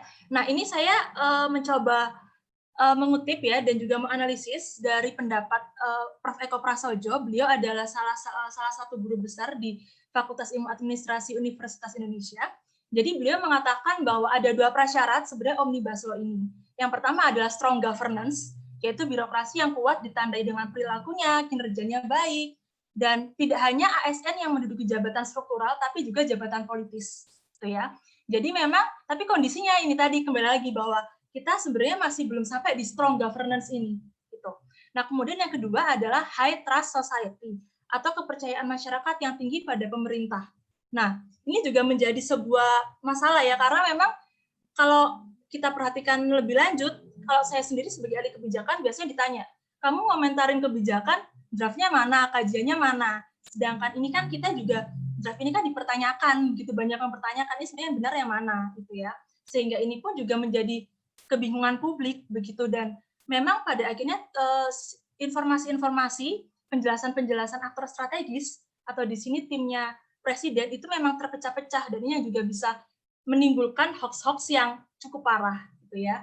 Lanjut.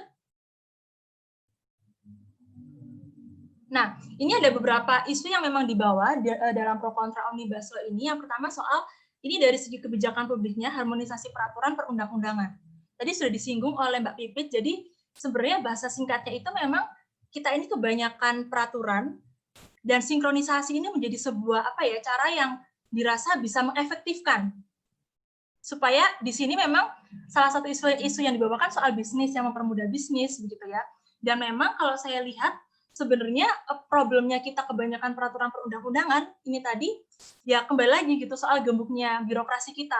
Saya sempat menulis juga di The Conversation, itu soal bagaimana merampingkan kementerian lembaga, karena memang di kementerian lembaga itu terjadi ego sektoral ya teman-teman, atau kalau di lingkupnya internal kementerian, mereka lebih kenalnya istilahnya itu mentalitas silo, atau di sini yaitu antar unitnya itu aja mungkin terkadang ada gap-gap gitu ya. Nah, kemudian juga ini soal aplikasi teknologi yang terintegrasi begitu. Dan saat ini kan pemerintah sudah mulai pakai banyak praktik big data ya. Big data itu soal bagaimana sistem kinerja itu menjadi lebih efektif. Tapi memang di sini ada kerumitan tadi gitu, bagaimana sebenarnya manajemen IT-nya, kemudian juga salah satu tujuannya big data itu sebenarnya bisa juga digunakan untuk mempercepat pengambilan keputusan. Tapi memang ini juga menjadi masalah tersendiri begitu, karena memang teknologi di kita ini ekosistemnya masih harus dibangun, SDM-nya juga termasuk harus dibangun. Kemudian juga kembali lagi ada yang mengkhawatirkan juga soal sentralisasi. Nah, ini kan kita tidak tahu ya bagaimana nanti praktek ini berjalan. Cuma memang kalau bisa saya sharing sedikit yang ada di Jakarta gitu, bagaimana proses sistem terintegrasi itu, saya sendiri termasuk yang menikmati sistem terintegrasi misalnya waktu buat izin penelitian. Jadi memang dalam tahapannya itu lebih ke formalitas sih sebenarnya gitu ya. Dan tapi memang kalau kita lihat kalau soal izin itu kan lebih kompleks biasanya karena memang banyak sekali faktor-faktor aspek-aspek yang harus diperhatikan, lingkungannya juga, kemudian bagaimana ini koordinasi dengan Pemdanya begitu. Lanjut. Nah, ini tadi dari segi ekonomi saya rasa sudah diwakili ya oleh Mbak Pipit. Lanjut aja. Nah, ini adalah salah satu survei dari Carta Politika Indonesia. Mungkin teman-teman pernah mendengar direktur eksekutifnya yaitu Pak Yunarto Wijaya.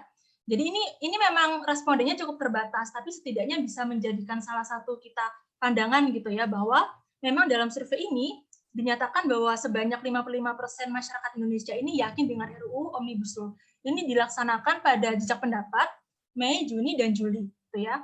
Dan kemudian juga setengahnya itu ada yang tidak berpendapat, ada yang tidak punya dampak ekonomi, kemudian juga negatif, berdampak negatif, gitu ya. Kemudian juga di sini ada yang tidak tahu regulasi itu sendiri, gitu ya. Next. Nah, jadi sebenarnya kalau bagi saya pribadi, pro kontra Omnibus Law ini seyogianya gitu ya, harus menjadikan momentum di masyarakat untuk kita bisa lebih peka akan situasi bangsa dan negara. Nah, kemudian karena ini juga kita di komunitas Kristen, ada sejumlah praktek yang bisa kita lakukan. Next slide. Iya. Nah, ini mungkin lebih ke umum, situasi yang umum. Jadi biasanya terlepas dari pembahasan Omnibus Law gitu ya. Jadi memang sebagai komunitas Kristen kita pertama harus menyadari nih kalau soal politik, soal kebangsaan dan negara ini menjadi sesuatu yang perlu kita berikan concern perhatian begitu ya. Misalnya di sini ya biasanya saya lakukan juga sharing beban gitu, banyak yang bertanya apa sih yang masalah yang lagi kamu tulis, biasanya saya sharing gitu dengan teman-teman sekitar saya. Dan kemudian juga di sini ke lingkungan terdekat kita aja gitu, KTB Sospol atau KTB di sini adalah kelompok pemuritan ya, kalau mungkin ada yang teman-teman dari luar Perkantas. Jadi KTB ini kan sebenarnya juga menjadi sebuah kekuatan untuk bagaimana kita ini melakukan edukasi, misalnya saja kita bisa inisiatif, kita bisa membuat sebuah media sosial pribadi atau lewat pribadi. Ini soal edukasi, soal politik, misalnya soal kondisi bangsa dan negara, kemudian mengupdate kondisi-kondisi yang ada. Dan biasanya KTB ini kan dia lebih kecil ya, namanya aja KTB. Biasanya kelompoknya lebih kecil dan saya rasa justru ini bisa menjadi sebuah apa ya, bisa dikatakan wadah yang cukup efektif, khususnya untuk sharing beban ke orang-orang Kristen sesama Kristen. Nah, kemudian juga inisiasi diskusi kebangsaannya juga sangat penting. Kemudian juga terlibat dalam diskusi politik. Kemudian juga di sini supaya kita peka juga ya, kita mesti baca buku-buku yang relevan gitu dengan bangsa dan negara. Jadi tidak hanya buku rohani, tapi juga buku-buku yang mengintegrasikan iman dan juga ilmu. Kemudian juga menulis begitu. Ini yang merupakan salah satu yang efektif juga. Media tuh banyak sekali, media pers, kemudian juga media massa. Mereka sangat membuka pendapat kita, opini kita untuk mereka bisa sharingkan begitu. Dan saya ingat sekali waktu itu salah satu dosen saya pernah mengatakan kalau Pak Jokowi itu setiap pagi dia suka baca beberapa koran gitu. Ada sekitar 10 koran yang akan dipegang tangannya gitu ya, untuk kemudian isu-isunya itu dipilih. Nah, ini teman-teman, jadi sangat penting juga untuk kita kalau teman-teman punya concern menulis, ayo gitu, beranilah untuk menulis begitu ya.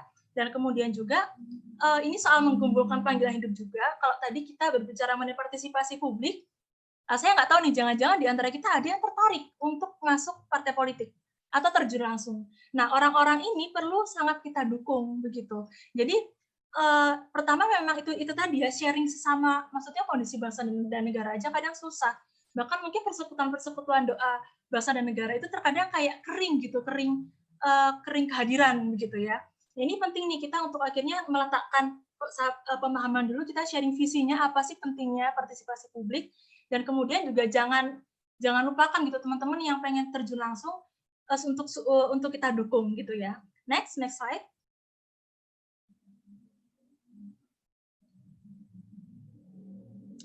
Nah, ini tadi sudah sempat saya singgung dan tadi juga disinggung oleh Mbak Pipit ya. Jadi kita kayaknya cukup sehati untuk soal bagaimana mengintegrasikan iman dan ilmu ini. Ada salah satu bukunya John Stott tadi, Isu-isu Global.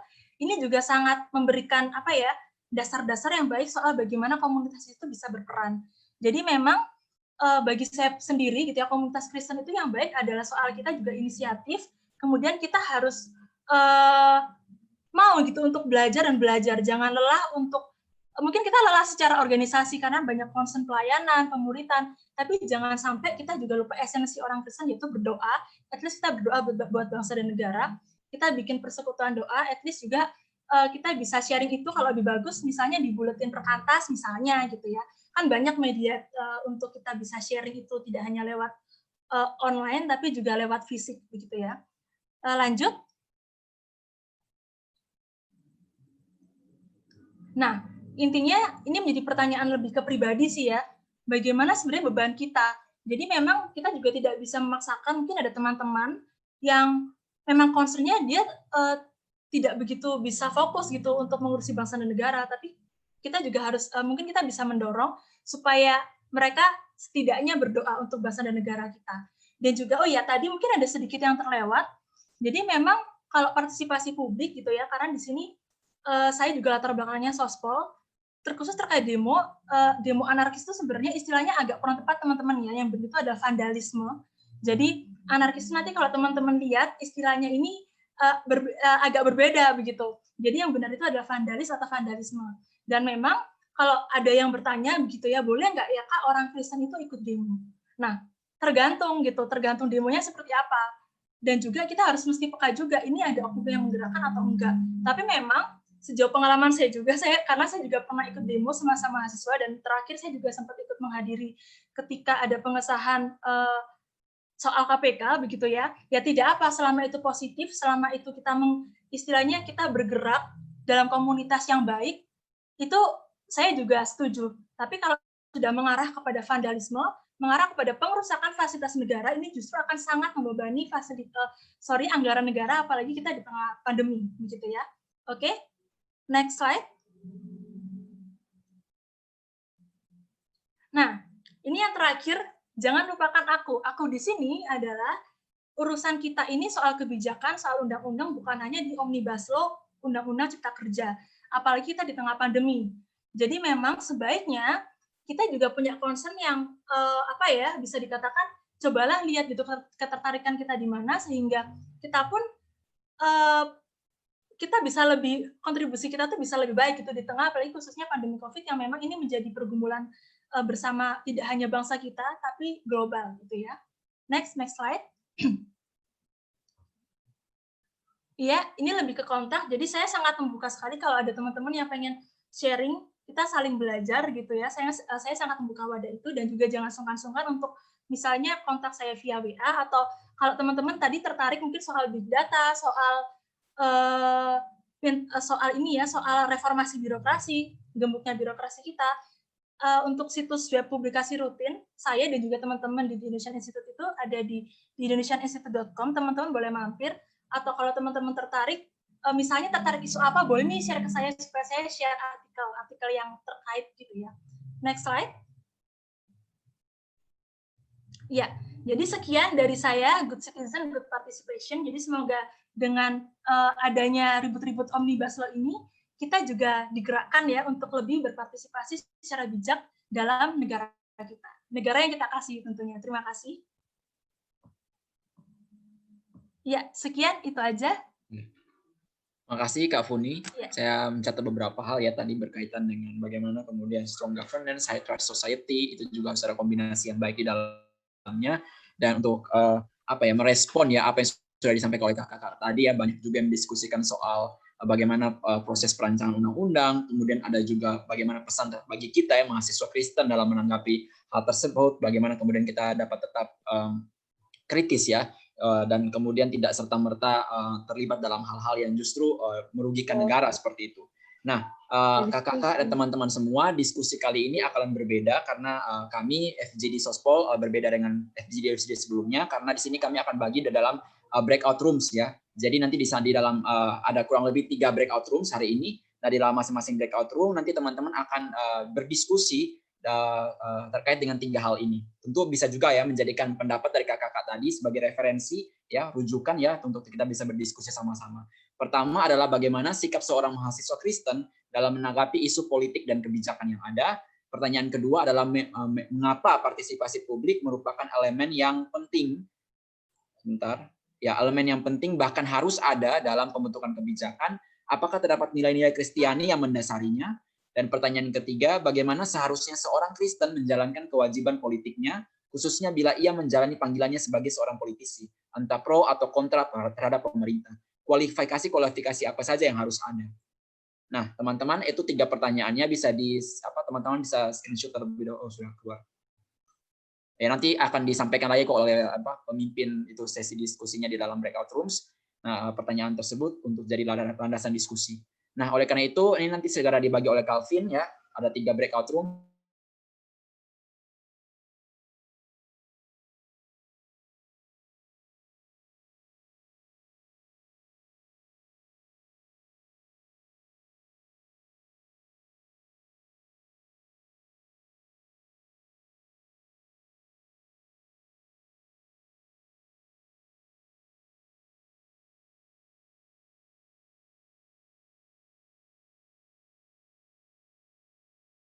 kasih rekan-rekan ini semua sudah di sini ya. Ada Dari yang belum. room 1. Ada yang belum. Kelompok kami sudah nih semua nih rasanya nih. Baik, Pak. Tinggal ini nih, Albert belum masuk ya, Daniel. Oh sudah Albert. Udah Kak, udah. Kak Kak, Pipit juga belum masuk lagi nih, Kak Pipit ini. ya Kak Pipit masih di sana, masih di breakout. Sebentar. Oke, baik, terima kasih. Tanpa berpanjang-panjang kata lagi, kita akan sama-sama mendengarkan hasil diskusi dari masing-masing room. Untuk itu, ini room 1, siapa duluan yang Vin tadi? Kamu pas baginya.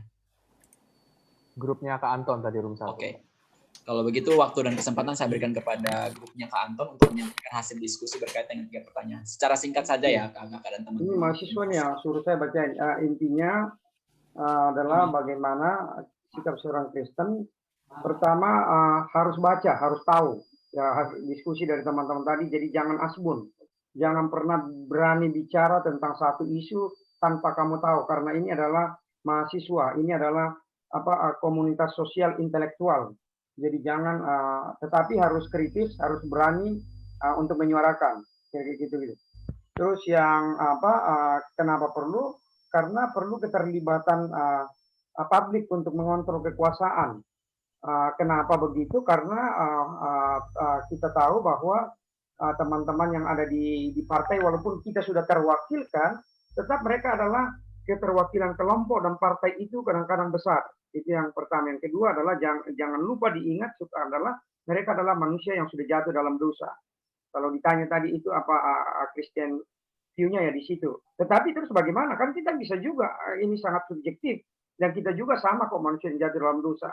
Nah, kita juga harus terus mengontrol supaya jangan sampai kita itu di dalam keseharian kita mengabaikan tentang firman Tuhan untuk menguji kemurnian hati kita. Kenapa kita perlu terlibat? Apakah hanya sekedar untuk nama-nama, untuk gaya, untuk eksistensi? Jadi perlu masuk dalam relung hati untuk menilai kemurnian itu. Terus keterlibatan, kenapa perlu keterlibatan? Itu yang ketiga ya. Bagaimana seharusnya seorang terlibat untuk kepentingan rakyat, ya, untuk kesejahteraan rakyat, ya. Dan tujuannya adalah bagaimana supaya kehadiran kita di sana itu dibaca. Injil itu bisa dibaca melalui keterlibatan kita. Karena nggak mungkin mereka bisa akan langsung baca Injil. Dari mana mereka bisa baca Injil? Dari hidup kita.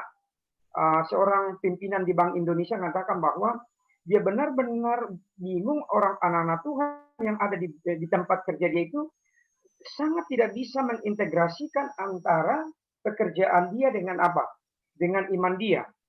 Nah, gitu loh. Hal pertama yang akan dia baca adalah hidup kita, dan dia akan lihat di situ. Jadi kenapa kita perlu memiliki kualifikasi. Nah, kualifikasi seperti apa? Misalnya penuh kasih, takut akan Tuhan, dan yang paling penting sih tadi ada satu mahasiswa Charlie mengatakan perlu apakah kita punya beban yang besar untuk bangsa ini. Ya, Pak Jonathan Parapak bilang bahwa visi itu lahir dari satu keprihatinan. Kalau kita tidak pernah prihatin dengan bangsa ini, kita tidak akan pernah punya visi yang besar untuk bangsa. Dan kita yang tidak punya visi tidak akan bertahan untuk mengerjakan panggilan Tuhan. Kira-kira itu dari hasil diskusi kami. Terima kasih. Baik, mantap Pak. Terima kasih. Kita untuk mempersingkat waktu ya, kita akan sama-sama mendengarkan kembali tanggapan ya, atau hasil diskusi maksud saya dari teman-teman room 2. Kepada Ko Jason dan teman-teman dipersilakan. Iya, jadi untuk dari room kita di sini melihat gitu ya, bahwa pertama ya bahwa kita sebagai orang Kristen kita tidak boleh tidak tahu, tapi kita harus benar-benar mengetahui apa substansi yang dibahas dan juga apa fenomena politik yang sedang terjadi. Dan tidak hanya tahu saja dan kita harus perbanyak literasi kita agar wawasan kita semakin luas, dan kita juga memiliki suatu pisau analisa yang tajam baik di dalam masalah sosial maupun di dalam Christian worldview di dalamnya. Lalu juga hal yang kedua, tidak hanya tahu, tapi kita juga harus berani menyuarakan, baik itu di media sosial, media massa, kita harus berani melawan hoax, melawan yang tidak benar, dan memberitakan yang benar. Dan juga apabila kita mau protes, lakukan protes itu dengan hal yang baik dan sopan gitu ya. Tadi Kak Funi memberikan contoh seperti di Korea Selatan gitu ya. Lalu ada tambahan lagi gitu ya, menurut Kak Funi, hal yang 3 yang kita bisa lakukan adalah perbanyak wawasan. Seperti melakukan bedah buku, membaca buku, lalu semakin banyak wawasan yang kita miliki agar kita sebagai orang Kristen kita bukan orang Kristen yang sembarangan, tapi kita orang orang Kristen yang mampu mempertanggungjawabkan apa yang kita ketahui. Itu saja. Terima kasih. Baik, makasih kok untuk tanggapan hasil diskusinya. Selanjutnya kita akan kesarkan ke Calvin ya untuk menyampaikan hasil diskusi dari round 3. Kepada Calvin dipersilakan. Oke, Kak Simeon, silakan Kak Simeon. Sorry, Kak Simeon, maaf. Iya, tadi untuk pertanyaan yang pertama, intinya adalah seharusnya mahasiswa Kristen menanggapi isu politik dengan nalar pemikiran, sikap yang kritis yang sudah Allah berikan juga pada kita mahasiswa, tidak reaktif dan netral gitu di dalam menanggapi setiap isu yang ada, bukan mengikuti arus saja, tapi secara kritis menganalisa apa yang ada terkait isu politik. Pertanyaan terus yang kedua, mengapa partisipasi publik itu penting? Karena politik itu bermanfaat untuk banyak orang, sehingga perlu banyak elemen juga yang dilibatkan di dalam pembentukan kebijakan publik. Dan tadi juga teman-teman menyebutkan beberapa contoh seperti di Nehemia, bagaimana Nehemia itu juga berangkat dari kepentingan bangsa Israel gitu ya, waktu itu di tanahnya ada isu permasalahan di tanahnya juga. Yang ketiga, bagaimana seharusnya seorang Kristen menjalankan kewajiban politiknya dan kualifikasi apa yang harus ada. Yang pertama, bagaimana orang Kristen itu tetap membawa visi kerajaan Allah ketika terlibat di dalam dunia politik dan juga memiliki kualitas murid yang berdasarkan dengan firman Tuhan. Ya, seperti itu. Baik, terima kasih kakak untuk jawabannya. Sangat menambah ya bagaimana perspektif kita ya sebagai seorang mahasiswa Kristen. Kita punya tanggung jawab juga untuk menjalankan visi kerajaan Allah ya di dalam setiap tugas dan panggilan kita, termasuk termasuk kemudian menganalisa berbagai permasalahan dengan kritis berdasarkan data, fakta yang benar. Dengan demikian kita dapat menyebarkan hal yang benar ya dan menjaga tanggung jawab Allah yang telah Allah berikan, yaitu dapat pengetahuan yang sudah kita peroleh dapat kita bagikan kepada orang lain ya, dan itu jadi pisau analisis bagi kita untuk menganalisis suatu permasalahan sosial. Oke, kita akan sama-sama hari ini sudah bergabung bersama kita juga ada Prof. Herkutanto, dan kita akan sama-sama mendengarkan sharing dari beliau. Kepada Prof. Herkutanto dipersilakan. Terima kasih. Mohon maaf saya tiba-tiba kok menyerobot begini dan terusnya. Namun saya tergerak karena ya melihat semangat adik-adik di perkantas ini. Baik, saya cuma merangkum saja apa yang sudah disampaikan oleh semua pembicara tadi. Dan kemudian yang intinya adalah sebagai mahasiswa Kristen, sebagai orang Kristen kita ini, itu diberikan suatu talenta khusus dari Tuhan. Dan untuk itu, saya akan memberikan satu contoh bagaimana talenta ini kita wujudkan di dalam Omnibus Law ini khususnya. Jadi, setelah kita, dan hal ini saya sebut sebagai suatu sentral argumen, ini merupakan suatu pisau analisis yang tajam bagi Anda sebagai seorang intelektual. Nah, dari gagasan kedua pembicara tadi, coba, apa kira-kira sentral argumennya? Kan begini kan. Jadi pemerintah itu sulit melaksanakan kebijakan untuk menyejahterakan rakyat, khususnya untuk menciptakan lapangan kerja, oleh karena kebijakan-kebijakan yang berupa peraturan menteri itu bertabrakan dengan peraturan daerah, atau artinya adalah tidak dilaksanakan. Kita juga mesti aware misalnya, perizinan usaha itu supaya sederhana, supaya orang mau berusaha, itu upaya pemerintah pusat untuk menyederhanakan itu sering ditorpedir atau dipotong oleh Pemda. Karena apa? Karena mungkin mereka punya kepentingan tersendiri dan mereka itu berhasil mentorpedir kebijakan pusat itu tadi karena mereka berkilah, Pemda tadi, kami mempunyai hak otonomi untuk mengurus daerah sendiri. Ini adalah dampak dari undang-undang otonomi yang ada tadi. Dan selalu mengatakan bahwasanya peraturan menteri itu tidak mengikat kami. Nah, sehingga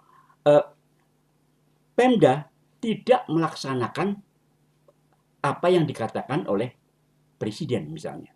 Jadi Pemda itu semau-maunya. Apa hubungannya dengan Omnibus Law? Lalu juga kita akan bertanya, mengapa sih kok Pemda itu bisa-bisanya berbenturan dengan kebijakan pemerintah? Baik, inilah adalah nalarnya. Itu adalah satu sentral argumennya. Kemudian kita jelaskan alasan-alasannya. Begini, saya. Jadi presiden itu adalah satu figur yang berwenang untuk menetapkan peraturan pemerintah untuk menjalankan undang-undang. Jadi yang paling tinggi ini adalah tentunya Undang-Undang Dasar 45 dan terusnya ya. Tapi yang praktikal itu adalah undang-undang. Nah, undang-undang itu tadi dijalankan oleh peraturan pemerintah. Itu dasar dalam Undang-Undang Dasar pasal 5 ayat 2. Namanya pouvoir réglementaire. Nah, ini menunjukkan bahwasanya kita menganut sistem presidensial zaman dulu. Nah, ini tadi juga Mbak Fitri tadi mengatakan bahwa terjadi abuse pada zamannya Soeharto. Kemudian terjadilah reformasi. Pada saat reformasi itu mungkin Anda masih belum masih kecil mungkin, saya nggak tahu ya. Itu terjadi euforia. Jadi semua kewenangan pusat itu digeser ke daerah. Kami tidak tunduk pada pusat lagi. Itu dengan Undang-Undang Nomor 22 tahun 1999 tentang otonomi daerah. Itu waktu Pak Harto jatuh itu adalah itu tadi, sehingga semuanya itu diatur Perda. Nah, akibatnya peraturan menteri itu nggak dianggap oleh Pemda. Anda jangan coba-coba ngatur kami, kira begitu. Daerah hanya tunduk pada undang-undang dan peraturan pemerintah serta Kepres. Nah, jadi menteri-menteri sama sekali nggak dianggap, nggak bisa jalan semua aturan-aturan tadi. Inilah yang dikatakan bahwasanya semrawut dan semuanya maunya sendiri. Daerah yang tadinya itu berasa seolah-olah di bawah diinjak oleh pusat seolah begitu, sekarang menjadi raja, tapi jadi raja kecil dan kebablasan. Misalnya, kalau kesehatan, pendidikan, itu urusan pusat, karena itu menghabiskan dana. Tapi kalau Pertamina, pelabuhan, hal-hal yang menguntungkan, itu kami yang atur. Usaha kami yang atur. Terjadilah pungli. Disederhanakan, ya nggak mau. Itu merupakan kantong bagi mereka sendiri kok. Itulah yang sulit diaturnya tadi. Nah, kemudian dibuat lagi Undang-Undang Nomor 10 tahun 2004. Itu tentang kita mau ngatur sekarang bagaimana urutan yang paling berkuasa. Undang-undangnya maksudnya dia. Jadi di situ dikatakan bahwasanya yang paling tinggi itu adalah Undang-Undang Dasar, Undang-Undang, dan PP. Habis itu Perda. Permen nggak diikutkan. Nah, itu kan. Kami lebih berkuasa dari menteri. Kami lebih berkuasa dari menteri, kata Pemda. Makanya ada DPRD. Kami dipilih oleh rakyat. Makanya orang at all cost itu memenangkan pilkada tadi deh. Nah, dan hal ini diperkuat lagi berikutnya pada tahun 2011, Undang-Undang Nomor 12, itu adalah tetap tata urutannya bagaimana, itu tetap memperkuat Perda. Kondisi ini yang menyebabkan katakan beberapa undang-undang menyebutkan bahwa menteri boleh membuat Permenkes. Jadi begini, karena saking ribetnya, maka undang-undang berikutnya dibunyikan dalam pasal-pasalnya, menteri boleh membuat peraturan menteri, dasarnya undang. Ini sebenarnya dibuat karena keterpaksaan, tetapi itu menyalahi sistem. Karena kalau menteri buat langsung ngerjakan undang-undang, itu sistem parlementer. Nah, akhirnya menteri pada membuat sendiri dan terusnya, itulah yang dimaksudkan tadi itu jadi tabrakan, kacau. Presiden nggak hanya ngelihat aja, ini saling ricuh sendiri di bawahnya. sesama menteri, dan kemudian yang perda berkelahi nggak keru-keruan dan terusnya. Nah, oleh karenanya dibuatlah Omnibus Law yang mengembalikan ke arah sistem presidensial yang benar, yaitu bahwasanya semua itu tadi itu diangkat ke pusat, nanti akan diatur oleh peraturan pemerintah PP. Dengan adanya PP, maka menteri tunduk, Pemda tunduk, diatur dengan hati yang baik. Kalau yang mengatur ini isinya hatinya nggak baik, ya rusak.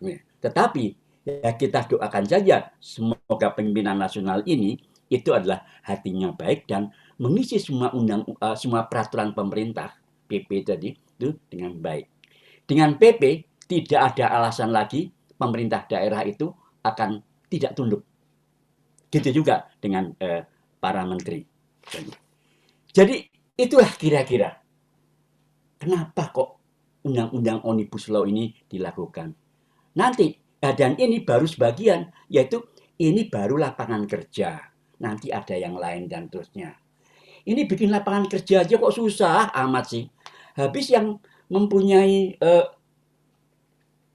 satu interest di bawah tadi banyak banget, kacau. Itulah kira-kira. Nah, disinilah kira-kira adik mahasiswa itu bisa menggunakan yang namanya central argument. Coba omong gini, ada yang bisa jawab nggak? Kira-kira demikian. Ini sejarah ini, dan ini kenyataan. Gara-gara ini memang kecelakaan sejarah. Karena reformasi itu tadi. Jadi, bukan apa-apa. Saya doakan Anda semua bisa menjadi calon-calon pemimpin yang baik dan bisa mempertahankan negara ini. Dan juga Anda walaupun jumlahnya sedikit, kita tetap bisa menggarami Indonesia ini. Terima kasih.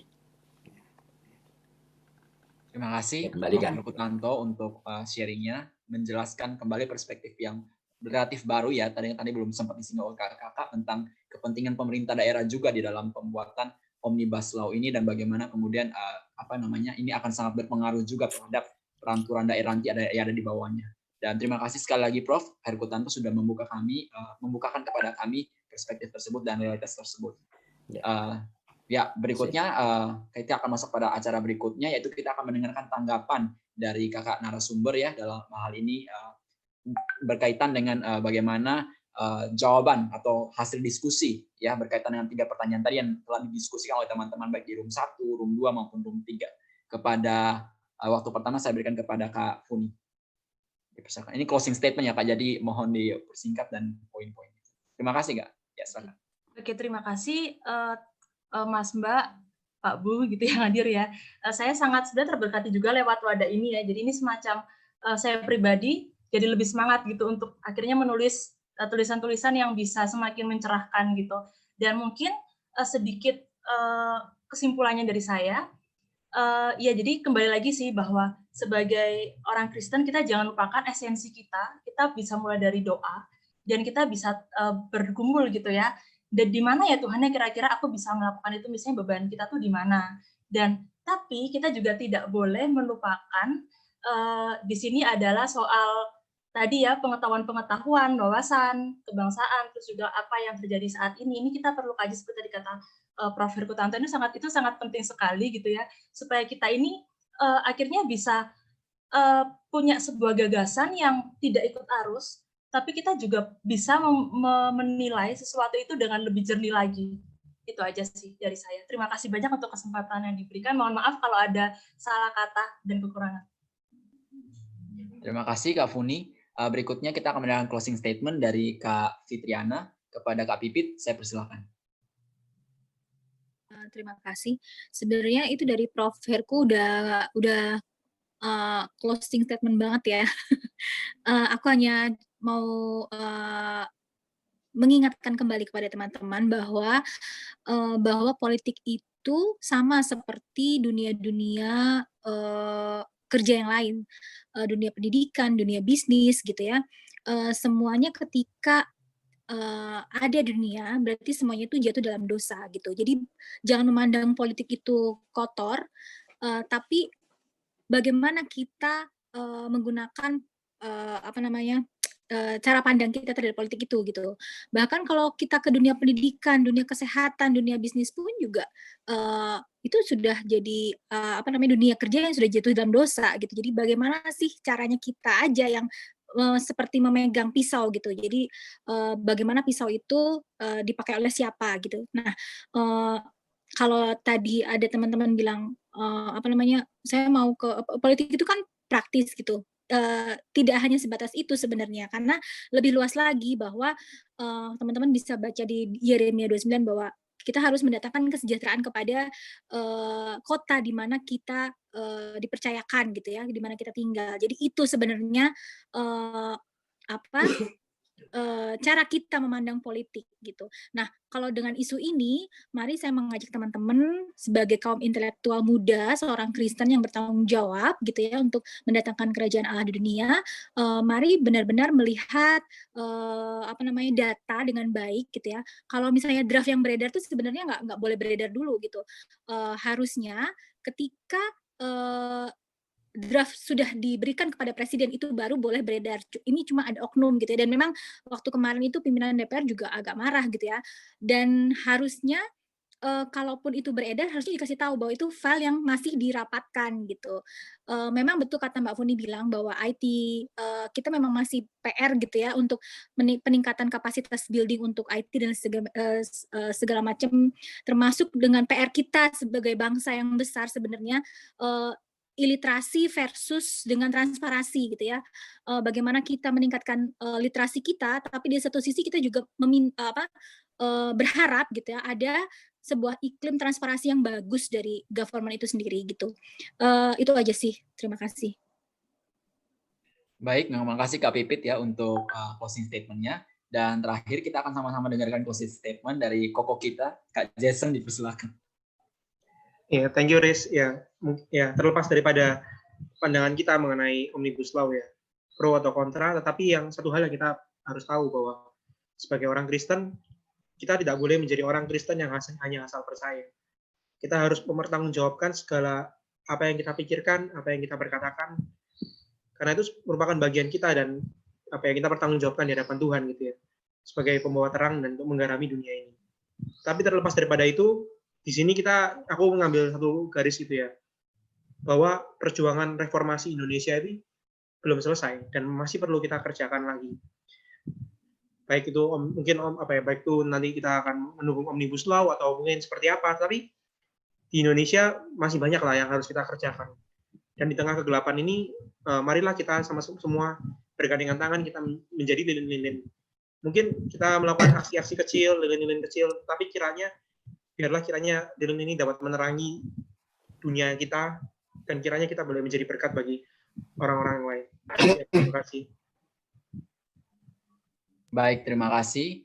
Saya rasa apa yang disampaikan oleh kakak telah menyimpulkan segala sesuatu yang sudah kita diskusikan hari ini, dan karena masalah waktu, saya rasa itu sudah cukup ya kakak dan semuanya. Terima kasih sekali lagi sudah terlibat dalam diskusi kita pada hari ini. Kita banyak dibukakan sekali perspektif-perspektif dalam mengkaji bagaimana kontroversi ya yang akhirnya timbul karena Omnibus Law ini, dan biarlah kita semua dapat teredukasi karenanya. Dan teman-teman semua, kakak-kakak semua, saya minta untuk dengan kerendahan hati minta untuk menghidupkan kamera karena kita akan foto bersama. Nanti akan dipandu oleh Calvin ya, kakak-kakak. Baik, saya tunggu kakak-kakak sekalian untuk menyalakan kameranya. Kak Sion mungkin bisa menyalakan kamera.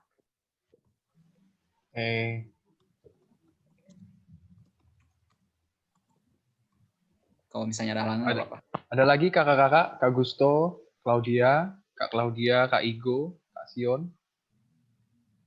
Oke, sudah ya. 1, 2, 3. Oke, tahan sekali lagi.